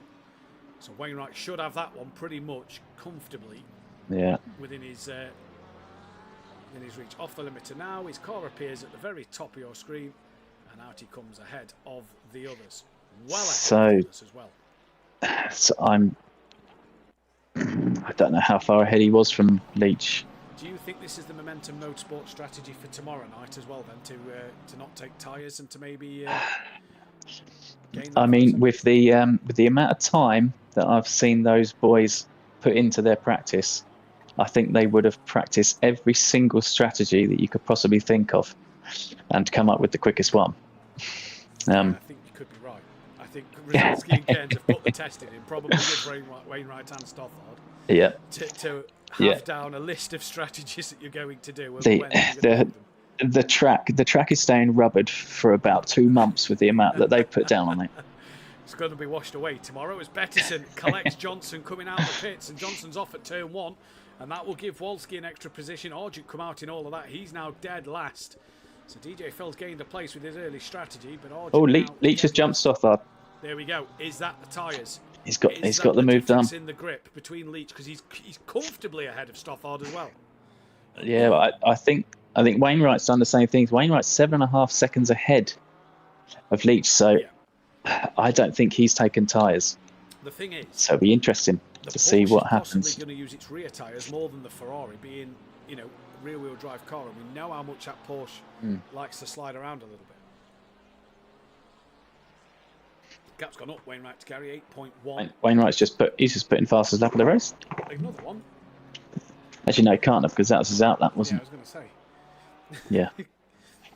Move to the commentary box to give Matt Wright a little bit of time to find his feet. He's doing a cracking job so far. He's doing all right. I have sticky notes for my rig for strategies. There we go. Jimenez has got sticky notes for his strategies. And, brilliant. Wolski now trying to chase down that of Bettis, and Cairns in the chat. We do like to put the laps in. Oh, you do. I think Cota's still rubbing in just from you boys from last week. Yeah, my days. Unsworth's coming out the pit lane now. Bettison's going to get through, so is Johnson. There's Tucker, Broom. Argent's a lap down. Oh, Stothard's back in front of Gary. Okay. Gary must have had a moment. The thing for Gary and Steve here is, do you go for that podium, or do you just try and bring home as best result as you can? Because you don't want to you don't want to get involved in an incident and end up down the order. Sam had a poor race 1 due to an incident, and that swung the championship SimPlay's way. But if Steve or Gary get involved in anything like this, it's going to swing it back to Audio Sport a little bit, isn't it? So you've kind of got to play the percentages, haven't you? Yeah, I think if you were to try and tell that to Leach, I'm not sure he would he'd give you the right answer there, because I think if he sees a gap, he's going for it. 100%. But at the moment, they've got it in control, haven't they? At the moment, they have. At the moment, Rob Smith a little wide on the exit of Copy. Unsworth into the back of him, straightens him up, and this could allow De Block to get both of them. Through he goes on Unsworth. Can he get Rob Smith? This is all for 21st place. Unsworth there, a flash of the lights. I think that's more an apologetic flash than anything else. And De Block does get Rob Smith. And through he goes. So far, 24 minutes left. No drive-through penalties. As I say that, De Block there's just a drive-through. So there is the first drive-through penalty of the night. Tyler De Block with the drive-through penalty to his name. Gabino on the back of Paul Williams now. I don't think Paul Williams took tyres. And there's a second drive-through for Gabino. So everybody at the minute we're going on board gets a drive-through penalty. Johnson nearly into the back of Wolski again, but just managed to get it stopped. Sorry. That's the commentary I like to hear. Look at that. He's on his edge of his seat. The man who normally gets a drive-through, I was about to say around here, this man, Andrew Taylor. Every race he's done at Donington, he's got a drive-through. Touch wood that he doesn't get one tonight. Sam Williams into the pits. Wainwright coming through the final hairpin. Williams has only just gone green. The best thing is for Williams, he's away. I don't think Sam's taken tyres, because that gap looks a little bigger than the 3 seconds it was before Wainwright pitted. Yeah, see what he can carry through the corner, but yeah, I think they've both done the same thing there, haven't they? Depending on the drop-off here, does this put Gary Leach in the box seat for a potential race win? 4 point, maybe. Yeah, I don't think he's taken tyres. Look, because 4.7, similar to what it was before, isn't it? Yeah, it's stayed the same. Yeah. So I don't think they've taken tyres. I think Gary may have done, and that's what put him behind Stothard. We'll find out. We'll see what happened in the end. Gabino in. That's going to give Taylor at least another position here as well. I'll tell you what I'm going to do. Unless Gary hasn't taken tyres as well. I mean, he's dropped 2.3 seconds back now. Stop. Yeah, unless he's just had a bad stop, because he seems to be losing time to Stothard now. Well, we'll wait and see what happens in this race. Taylor now up to 12th, so that's more points at the moment. Jamie Lee still to pits. We'll see where Jamie Lee comes out at 22. Who's that?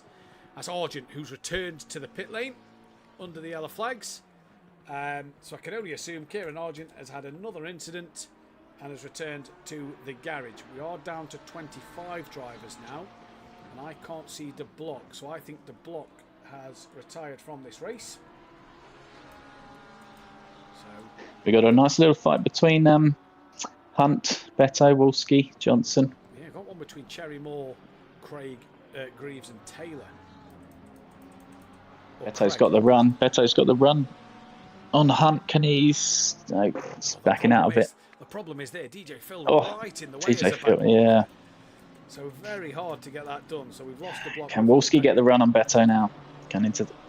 This will be tight, you know. The Lexus should maybe carry its speed down there a little bit more. Beto has to slam on the anchors. Good defending. Good defending. Oh, great little fight. Right. Back to Craig, as Langley like to call him all season, because Americans don't use eyes. What can he do? Craig. Brian Craig. In the Nissan. Skunky, has the Pro-Am Championship already been won and the Team Championship? So Benny Varga won silver in Pro-Am last year. That is confirmed. Richard Bettison is your provisional bronze championship winner. He won it in race 1. Teams Championship between Audio Sport and SimPlay Racing. SimPlay Racing lead by 38 points at the moment. That's still up for grabs. It was a point going into tonight. And I just wanted to check Argent's screen just to see what had happened. Wainwright. Now 2.7 behind Williams, closing that gap big time. He is indeed. Brian Craig here defending for his life against Cherry Moore and against Greaves and Taylor. So Taylor looking for a few more places. Malarex has the drive-through penalty now. Argent's had a moment, but he's not. That's a shame. Not any damage. So I don't know why Argent's returned to the pit lane there, to be honest. He's got no damage, but he's returned to the pits. Either way, Taylor attacking Greaves, who's attacking Cherry Moore. And Greaves up the inside of Cherry Moore at the Melbourne hairpin, gets that move done. Taylor tries to follow him through, but it'll be the outside for Goddard. And Taylor can't do that there. So Malarex done. Argent in the pits. Remember, retirements would carry over a qualifying ban into that new season. So if that is a retirement for Kieran Argent, that would carry over a qualifying ban into the new season for the first race of the season. In which, if you remember back to Alton Park, Kieran Argent took pole for the second qualifying of the season in a very surprising manner. We didn't expect that. Now Greaves can head after Craig, and Wainwright's got the gap. We don't mention what happened after. What, the fact that he span at 1-1? Yeah. Lap times at the moment, Williams did a 28.2, Wainwright a 27.1. So Wainwright was 1.1 seconds quicker on the last lap. Where are they? They're just about to complete another one. Yeah. I tell you what, We have Jamie got Lee's in the pit. So I was just about to say Williams is gaining on Jamie Lee, but he's pitted. They're now gaining on Unsworth, who's a lap down. So Jamie Lee in the pits. This forward fight, raging on. Taylor looking on Cherry Moore. Cherry Moore looking on Greaves. Yeah, I'm towards just the chicane. And watching that myself. nobody gets the job done there. Brian Craig, great run through. Where's Taylor just gone? He's not come on my side. There he is. Must have just lost a bit of time through the chicane. Great little four-way fight, this. Yeah. I'd expect this track to, you would think the Porsche to be relatively strong around here because it's got the acceleration out of the corners. Yeah. The problem is a lot of these corners, though, are like mid-speed corners, though, aren't they? Out the hairpins, the Porsche should be mighty, but around the other parts, it's pretty much fair game. Jamie Lee's coming out the pits. Is this another place for Andrew Taylor? Oh, this is going to be tight on pit exit. No, it's not tight. Taylor moves up to 11th place, Craig up to 8th, Greaves up to 9th, and Cherry Moore up into 10th. So another set of points for Audio Sport there with Taylor getting through. Taylor needs all the points he can get. Wainwright's gained another 10th on Williams. Just dropping back to Wolski on the back of Hunt at the moment. Kieran Argent still sat stationary in the pit lane so far. Taylor's dropped off the back of Cherry Moore though, Matt, and now Greaves really attacking the back of Craig. He's coming at the inside. He's going to catch him. Oof, that was close. Oh, Greaves has dropped it. Yeah, and that's another set of points for Team Audio Sport. So Andrew Taylor is just somehow finding a way to pick up points at the moment. I think Greaves was looking to go for the move and he was a bit heavy on the brakes and it's just cost him on the exit and that rear end's just come around on him. Right, let me do a few calculations with the current points the way they are. So Taylor right on the back of Cherry Moore now. But that's the problem here. You've got to give yourself the space going into that chicane because if you go through too close, you have to lift and then you waste that chance at attacking into the hairpin. So it's all about setting up that move. It is, yeah. It is just indeed. Just have a little bit of time. So I've just worked out the points and the gap would stay at 38 points at the moment. So, yeah, Andrew needs more places. Really it could do with getting ahead of Steve Millington or Gary Leach in this race. It would stay at 38 points the gap as it stands at the minute. Wainwright though has got the gap down to 1.5 seconds. So Williams can't afford to lose this race win, and Taylor needs to pick up a couple more places here. He's stuck in a train behind Brian Craig at the moment. Hunt is on the back of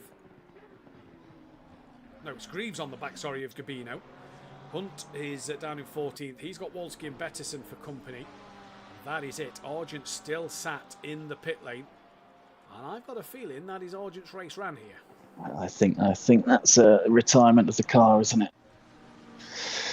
But yeah, the SimPlay Racing boys, I think all they've got to do is just race management now, isn't it? They've both got a nice gap. Leach has got Millington behind him, so he's not going to come under attack from anyone. Millington 7.5 seconds to Lino. They've just got to keep it clean and bring it home, haven't they? Yeah, I think they have. If you're in our Discord as well, you would have seen the announcements gone on today. The poetic Mathew Wright putting on some lovely announcements there. And let us know your feedback on the video that was posted. I was a little cheeky and took the voiceover from another job I've done, hence why it's not been posted on the socials or the YouTube. But let us know what you think on that, because it's something that Wrighty did last year and we enjoyed, and we've done it again. Just gone for a little something different with the video as well. So let us know your feedback on that if you're in the Discord. See that one. And yeah, it's gone down well. We've had great grids this year, Righty, as well. I know Who Darren's dropped off just a little bit towards the end, but we've had great grids this season. Yeah, and I think it's just, I mean, every class has just been a great fight, hasn't it? And I think everyone's been raising their game to it as well. I mean, you look at the likes of Cherry Moore out here now, Beto obviously in bronze. He's absolutely annihilated. You've got Vitas, who was a runner-up in silver last season, and he has clearly put a lot of time in the off-season, and has come back, and he was on fire at the start. And I think it's great to see people really putting in the effort and trying everything they can to improve and take the race to other people. I think it's but that's what makes the racing interesting. And Taylor's got another place. And Taylor will get another place because Cherry Moore ended up on the grass. He's your bronze leader at the moment. So Taylor goes through once again, and that now puts it up another couple of points. So that'll be 9th place for Taylor, giving him an extra 2 seconds.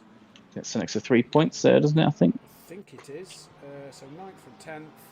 Yeah, an extra 3 points. The gap's down to 35, but still a lot of work for Audio Sport to do. Everybody's pitted, by the way, and Argent is 8 laps down, 6 laps down to Phil, but he's back out on track, so doesn't want that qualifying map.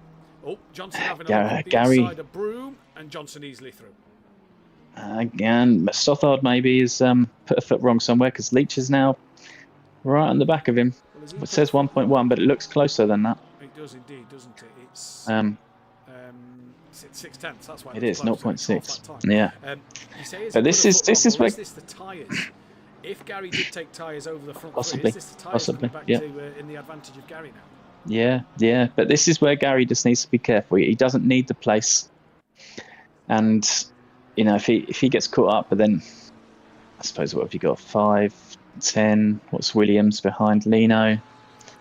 Another nearly 10 seconds. So he's got a comfortable 20-second gap, hasn't he? Really, to only losing 2 places. So he kind of needs Taylor to finish in front of him or Steve, doesn't he? As well as as much as Taylor's got to make up points, he kind of needs to finish ahead of one of the SimPlay drivers.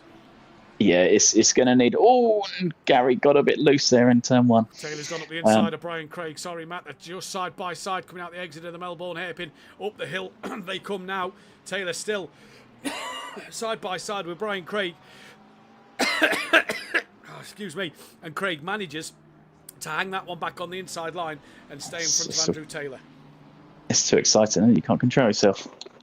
I've had a tickly throat all day. The missus and the baby have had a cold all last week, and then I've picked it up for this week, and I've just every day just seems to be something different. Oh, Taylor slow out of turn 1. Cherry Moore the run. He's going to sit in behind. Yeah, I don't think he's going to risk it. He's got the bronze win to throw away here, so I don't think he's going to risk that one. Because he's got a race week. Because it'll be back-to-back bronze wins for Cherry Moore today. Right, let's get a driver of the day poll up in the chat. Bronze driver of the season, and I can ask you this because obviously you've been following all season long, doing your the driver statistics and everything. Obviously Bettison's got to be in there. Malarex. I don't. Sturrock into this chat because I know Sturrock's missed a few being a reserve, but I'm going to put Sturrock in there, and then obviously Cherry Moore. So have a quick vote on that one. We'll keep that one open for a couple of minutes. We'll then get a silver one in, and then we'll get a driver of the day for the overall driver of the day for fans to vote on. We'll pick Matt's brain at the end. Right. Now Taylor gets the move done on Craig, but Craig's still on that inside line now, coming into the final hairpin of the lap. Craig up the inside once again, just goes a little deep, which forces Taylor deep, which brings Cherry Moore into play. Taylor holds it strong around the outside, heading down towards Redgate of turn 1. Lee and Greaves going side by side in the background. We'll flick that in a moment because Taylor has got through, and that's another 3 points gained in this Constructors' Championship. So that takes it down to 31 points now. Gap out front's gone back up to 2.2. What happened between Lee and Greaves? Greaves got ahead of Lee. He's doing what he needs to do, Taylor, isn't he? He's taking it to him. He's making the places slowly but surely.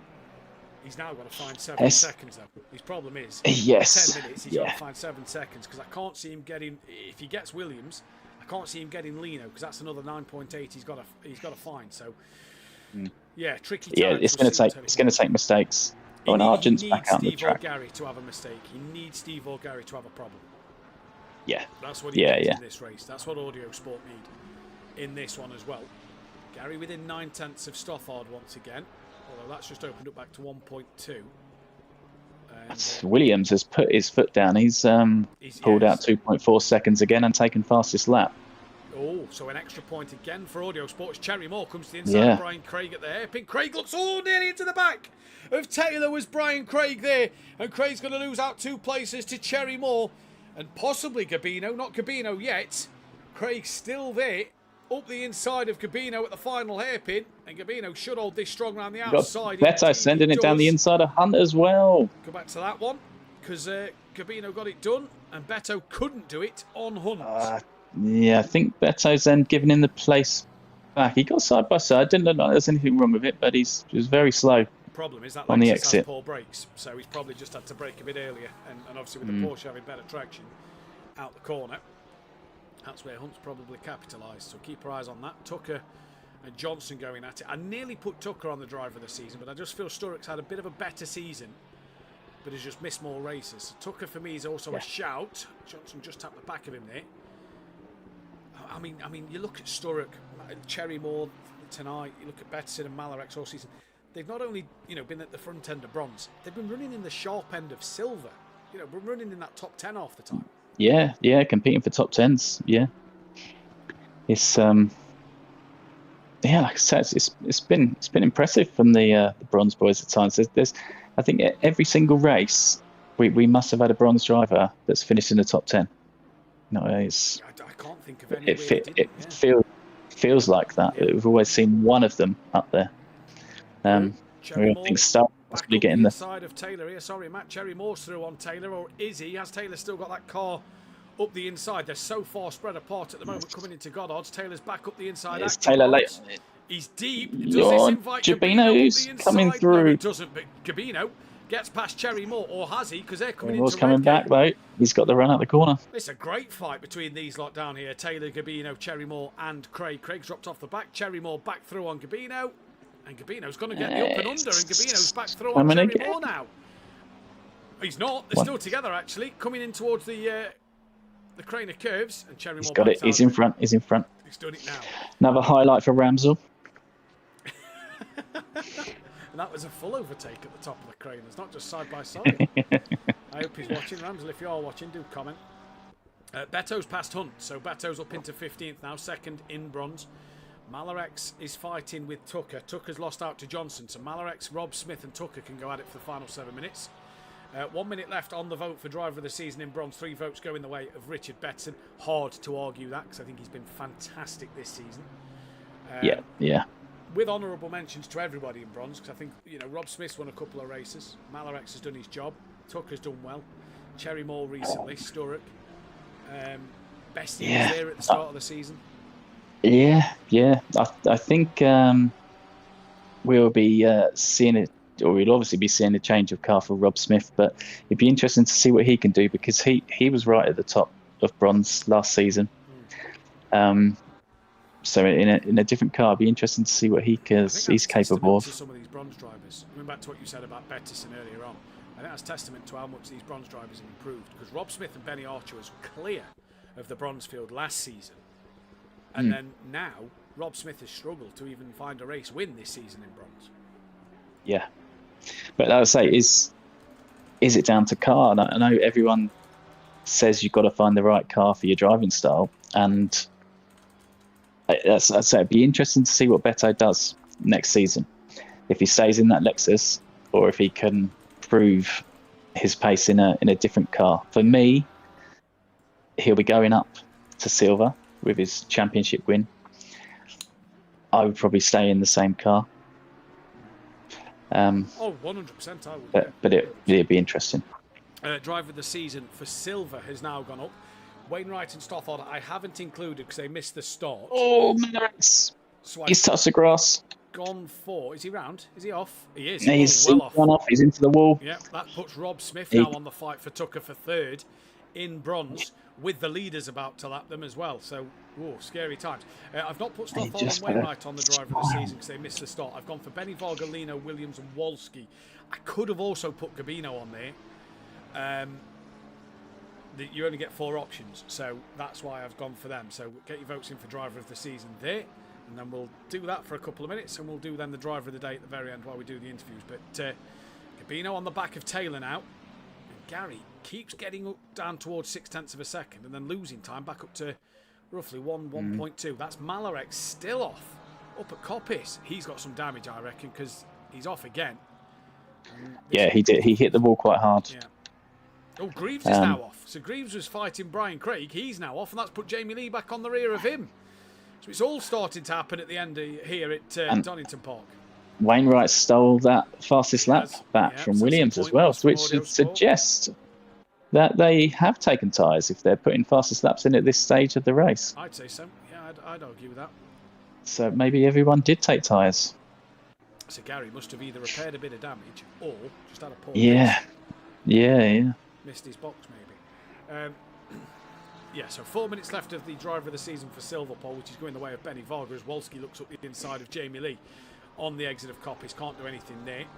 Wainwright back under 2 seconds to Williams, but 4 minutes left. He's got to catch him and pass him. 114. Who's the 114? That is Unsworth. Yellow flag out to turn 1.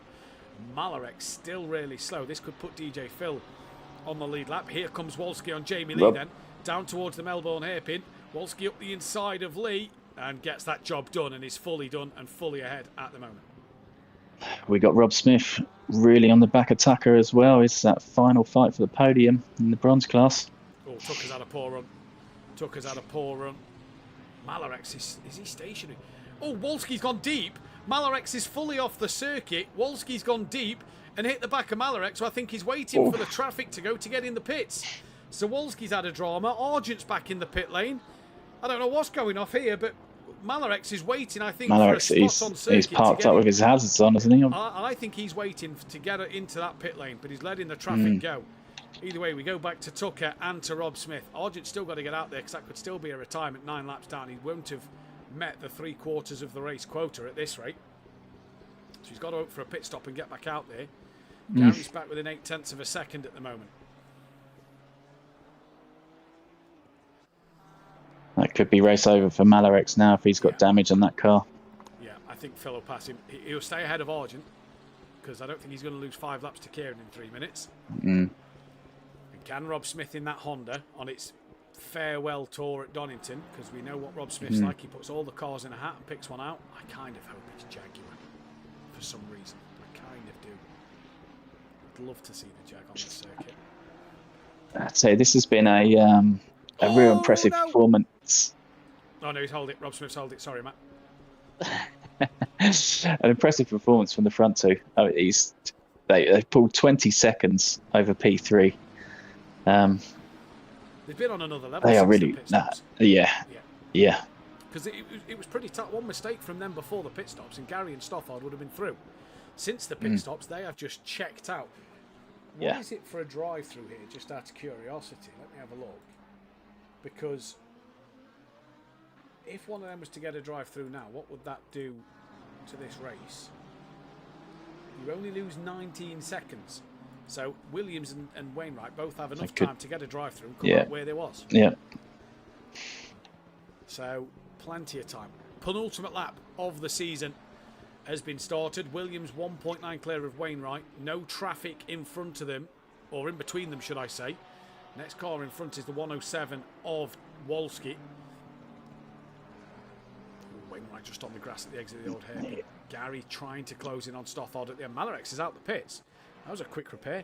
Maybe he turned his fuel off so he didn't have to wait the mandatory 25 seconds. That would have saved him a bit of time.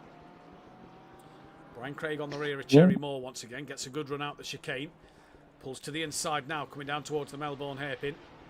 Does he have a look? Bit of a late send. Cherry Moore giving him the space. I think that's what encouraged Brian Craig to have a look there, because Cherry Moore a bit too respectful in a sense. Yeah, he could have fought that a bit hard, and Craig's got the traction out of the corner as well. Managed to stay ahead. Is Kieran still in the pit lane? Yes, he is. So I think we're going to get Rob Smith down to 3/10 on the back of Tucker. Can he get the move done? Williams as well is coming into the final corner, so we're about to start the final lap of the Pro-Am season 9 here. And what a day it has been. Right, who's had 2 good races? Well, first of all, I'm putting Cherry Moore on driver of the day because I think he's had 2 great races.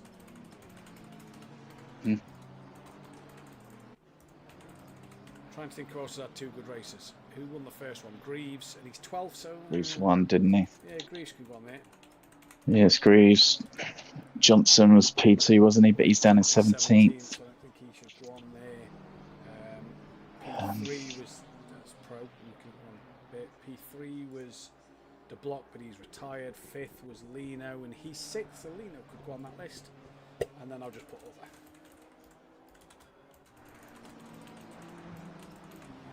Right, so the driver of the day pulls up as Rob Smith goes up the inside at McLean, side by side now with Tucker. Bit of hip and shoulder between the two of them. Rob Smith through. Tucker's had a big spin into the wall. He's hit the wall hard there. And he's behind the leader, so he's got to hurry up and get back on before Neil Broom gets to him. But the lead is 2.4 seconds. It is not going to change hands now. Argent's still in the pit lane. We're going to have completed 41 laps. And Sam Williams... how many races has he won this season? Sam Williams hasn't won a race this season.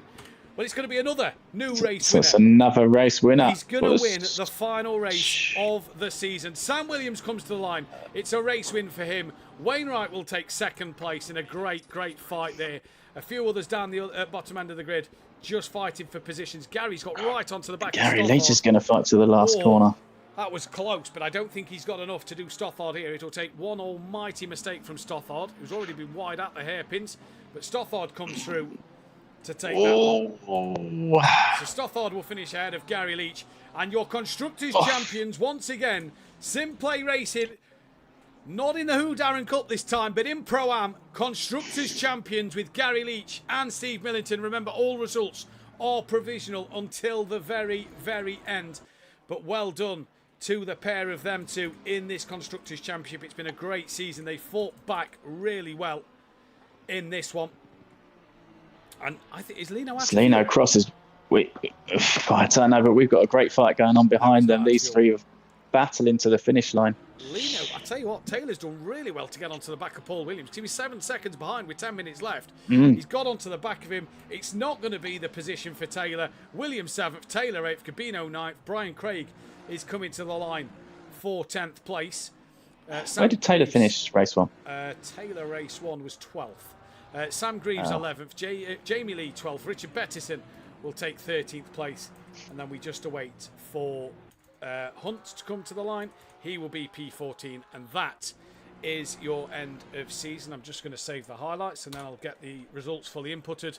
We'll run through the championship standings, and we'll hopefully get some drivers in to speak to on the podiums.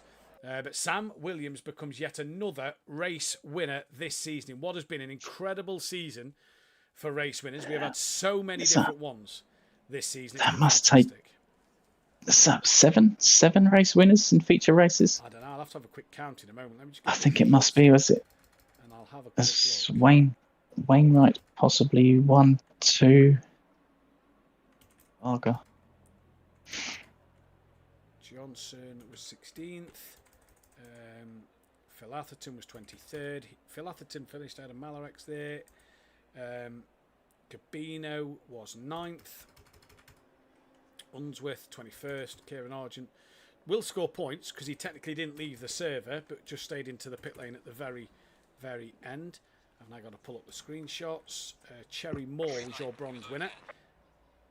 No, he wasn't. What happened to Cherry Moore at the end? Because he was leading bronze by a mile, and Beto's actually won it. I'm just noting on the screenshots I've taken. So Beto is your bronze winner in this race. And Cherry Moore 2nd place and nearly lost it to Rob Smith. So Cherry Moore, your bronze winner. Yes, Cherry Moore ran out of fuel. He was very slow in the last corner. I thought he was just letting Williams through so he didn't have to finish a lap unless he's finished. He's run out of fuel. Possibly so. Right, that is all the results. No, it's not. Jamie Lee, 12th.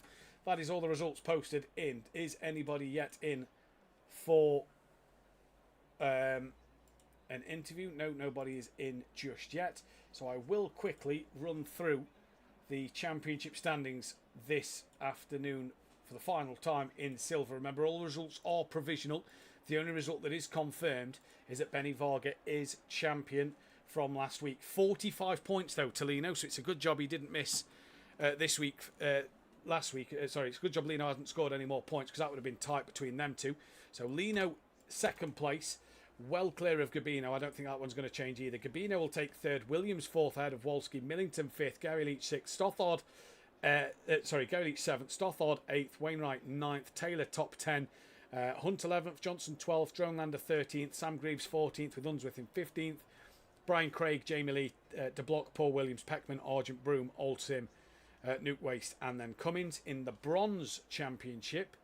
Let me just work this one out. Obviously, as we know, after race 1, Bettison was your provisional bronze winner, and it will be fully confirmed come Friday once again, if just in case there's any tickets that we have to go through.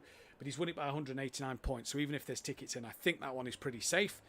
Malaret second place ahead of Mark Tucker in third, Rob Smith fourth, from Privet fifth, Sturrock sixth, Ian Best in seventh, Cherry Moore was eighth, who's had a great end to the season, Atherton ninth, Page 10th, Simcoe 11th, and in that team's championship 32 points was the gap at the end. Andrew Taylor did as much as he could to try and bring them points back, but race 1 with Williams' incident cost them there. SimPlay Racing win it provisionally from Team Audio Sport. 4Q are third with Black and Blue Racing 4th, Team Merlot 5th, Sodor Racing 6th, Greasy Bandit 7th, Team Aspire 8th, Real Time Racing 9th, Quantum Motorsport 10th, SC Racing 11th, Balkan Sim Hub 12th, Billy Nomex Bearded Racing, and the Pages Racing Team. Do we have anybody in with us? We do indeed. We've got that of Sam Williams and Steve Millington at the moment, so I'm going to leave Millington to the end, seeing as he's champion. Hopefully Gary joins us as well as Bettison. But we'll start with Sam Williams, who, Sam, you've not won a race all season. Race 2s have seemed to be your Achilles heel this season, and you've gone and put on a clinical display at the very end. Thank you very much. Yeah, I did say Donington was probably going to be the one, and I'm glad I managed to get it in on the last race, and went as well as I could have hoped for. I would have liked a fastest lap, but that just speaks to Wainwright's speed. Kept me honest, but couldn't be happier. Couldn't be happier.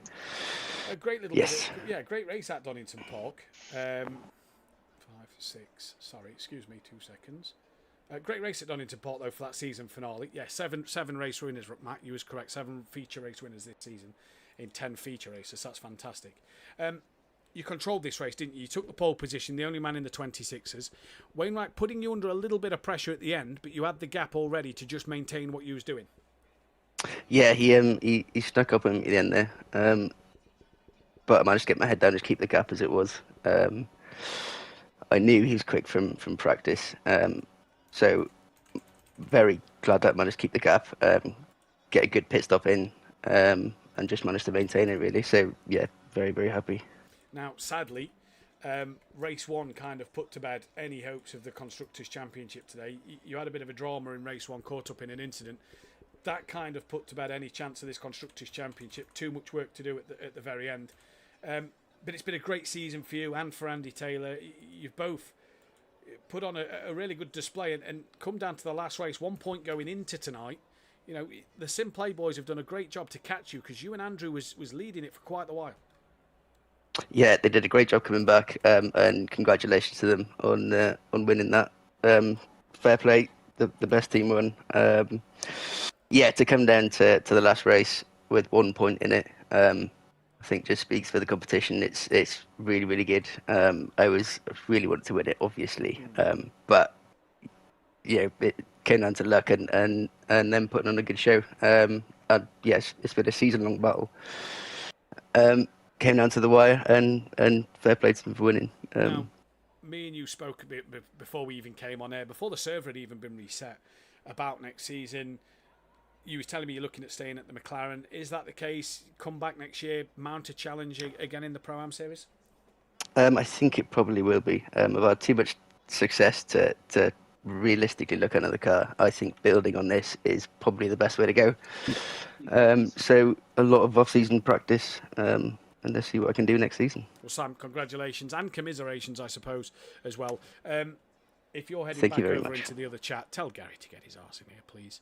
I think he had to go and deal with a child, I think. There we go. Well, if he's but back, yeah, thank you very much for the comments, and yeah. Well done to everybody. No problem. Thank you. Well done, Sam. We'll jump to On Stothard now. that final race win. Thank you. We'll jump to Stothard now, who was third place in the race. Just kind of a race of two halves. The beginning of the race, you were sat fourth, but within touching distance of Gary, Wainwright, and Sam. And then the second half of the race, she was ahead of Gary, but Wainwright and Sam had just gone. Yeah, I think I was just lucky to latch on for him as long as I did, to be honest with you. I know personally that Wayne had been putting in the time and I knew what he was capable of. So just being able to latch on for as long as I could. Saw Sam in the practice server a bit, and so he had very good pace as well. So I'm happy enough with third. Second half of the race, not so good, but it's not a track I'm confident with. And I was a little bit timid at the start, so yeah, happy with third. Good result.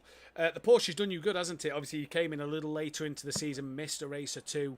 So you was kind of just finding your feet, wasn't it, this season? Seeing where your pace is at, seeing what you could do for the rest of the season. And you found your feet really well, because quite a few podiums, a couple of race wins as well. It's been a good season. Yeah, it's been a really good season.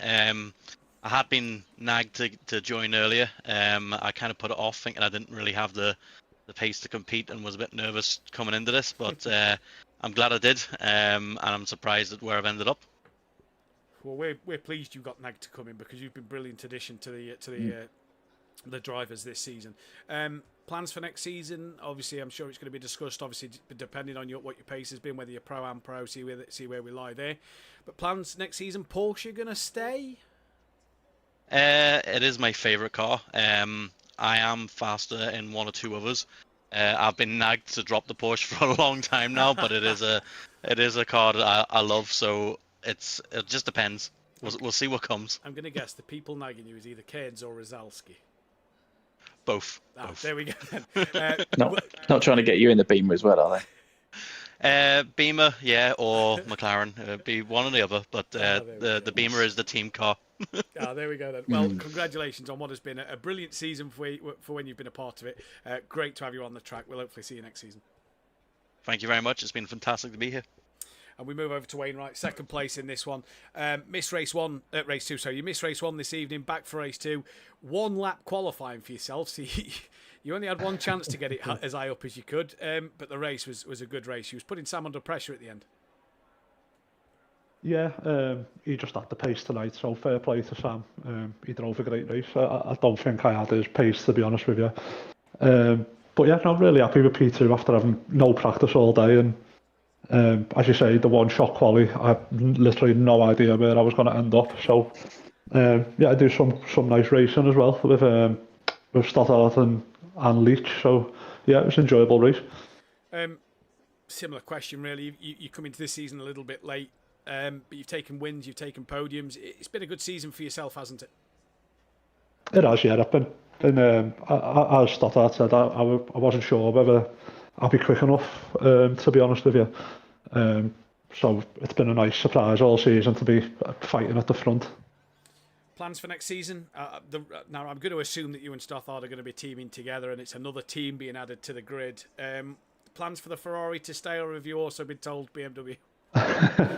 No, I'm definitely staying with the Ferrari. So I'm getting nagged into it for the endurance events, into the BMW, so I'm sticking with the Ferrari for the Pro-Am next year. Well, congratulations on the season. Yeah, and cheers for all the work this year, mate, on the commentary. Really appreciate it. No problem, anytime.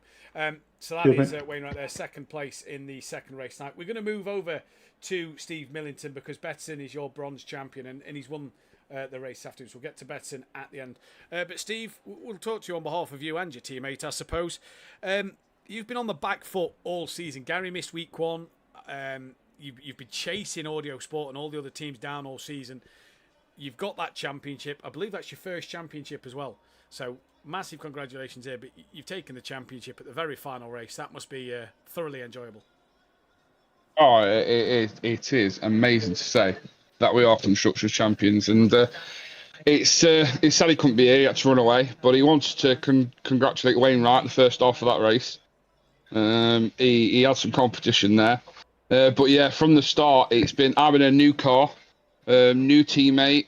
I've dropped down from pros to Pro-Am, and I've just had to dig in this season and learning the new car. It's been a little bit of a struggle. Don't know if I'm going to stick with it or not, but yeah, it's been great, to be honest. You came into this one, obviously, like you just said, coming down from the Pro, possibly being one of the front-running contenders, but the pace of Pro-Am shot up.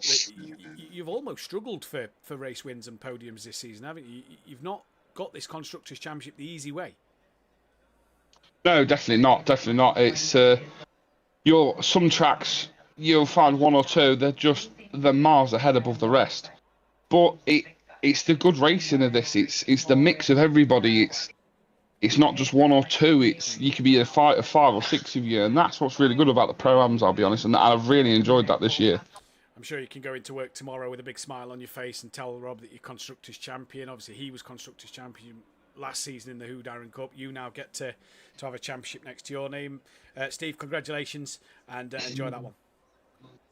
Yes, thank you. I want to say well done to everyone at SimPlay for putting on a good show this year. Excellent commentary, excellent behind the scenes work, and yeah, I just want to thank you all for the whole season, and enjoy next year. Been a pleasure. We'll see you next season, Steve. Thank you. And we'll turn over now to our provisional constructors, provisional bronze drivers. Although he's that far ahead, I don't even think a ticket's going to make a difference. Richard Betterson, you won race 2. You are the bronze champion, first ever bronze champion as well. Congratulations, that must feel epic. Yeah, it does. Thank you very much. Was a bit of a tough race, to be honest. I had the pace to be up the front, but things happen. Things happen. You put in a stellar qualifying lap to be on the front row of the grid. This Lexus has got to be stuck for next season, hasn't it? We will see. In talks with, we will see. In talks with my teammates, see what we'll try a few things and see how we go. Bronze champion, though, the first ever bronze champion. You've kind of had it in your own hands this season. No one's really got close to you, but you've had good pressure at times in different weeks from Malarex. Sturrock's give you a good run for your money. Bestie earlier on. Cherry Moore towards his back end of the season. You know, you've not been able to run away with it, even though you've been in control of it. No. To be honest, the first race at Alton Park, I was like, where's this pace come from? To be honest, I was shocked myself, but I got practicing more, and I just gelled with the Lexus. Suits my style. For Mavalex and Bestie and Mr. Sturrock, great racing from them all, to be honest, in the Bronze Championship and in the Silver one. I've really have enjoyed it this season. Sorry. Indeed. Well, congratulations. You are provisional bronze champion. I'm sure that'll be fully confirmed come Friday morning. But congratulations on this season. Brilliant work from you, and hope to see you out there next year. Yeah, thank you very much, and thank you very much to you lot behind the scenes, and you, Matt, for the commentary, and Mr. Gangley. He's a good commentator as well. He is indeed. Pleasure. We'll look forward to bringing more action next year. Thanks for the kind words. Well done, dude. Congratulations. Yeah, thank you very much. Thank you, Matt. Thank you all. Cherry Moore has been given the driver of the day in the chat. Matt, I want 3 answers from you now, and then you can sum up today, I suppose, and sum up the season, in fact. Driver of the day, bronze and silver, and then driver of the season, bronze and silver.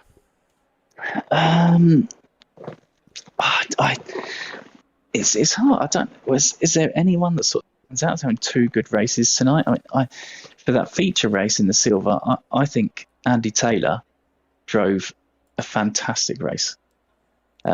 He clawed his way through. But has there been a standout? I don't know if anyone's had 2 really good results. Leach had a 4th and in silver. Yeah. Lino had a 5th and 6th, so I think Lino possibly. Yeah. Yes. Bronze? Yeah, bronze, I think you've got to go the way of Cherry Moore, haven't you? Obviously, he ran out of fuel. But that's just unfortunate, isn't it? It's a miscalculation. But in terms of his driving, he's driven a great race. So I'd give it to Cherry Moore. He was just unfortunate, just having another 50 metres of fuel to get him across the line. Driver of the season in both as well, buddy. Driver of the season, I don't think you can look past Beto in bronze. He's been, I don't know if he's ever not finished on the podium, has he? I mean, he's been solid throughout, and has shown great pace and getting multiple top tens overall. So Beto for the bronze. And again, I mean, it's hard to look past the champion, isn't it? A Varga, a standout silver driver for me.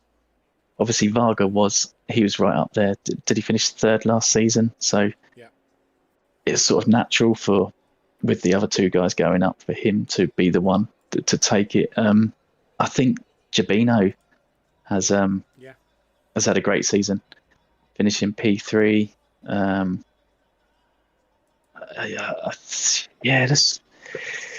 We'll mix it out. Instead of giving it to the obvious of Varga, I'll give driver of the season silver to Gibino for me.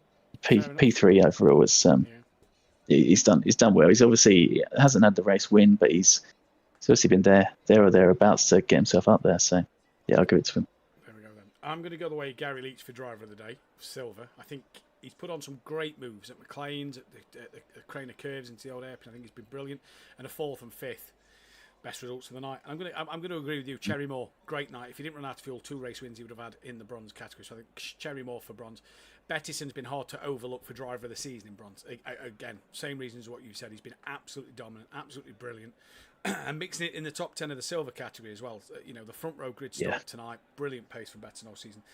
Yeah, I kind of want to say Varga, but you know, he was top 3 or 4 last season, so it was kind of inevitable that he was going to be on the front. I want to give an honourable shout out to Sam Wolski, Stothard and Wainwright, because I think if Wainwright and Stothard had been here from the start, I think the championship looks different. And Lino, I'm going to agree with you. Gabino to get P3, I think is a great effort for him.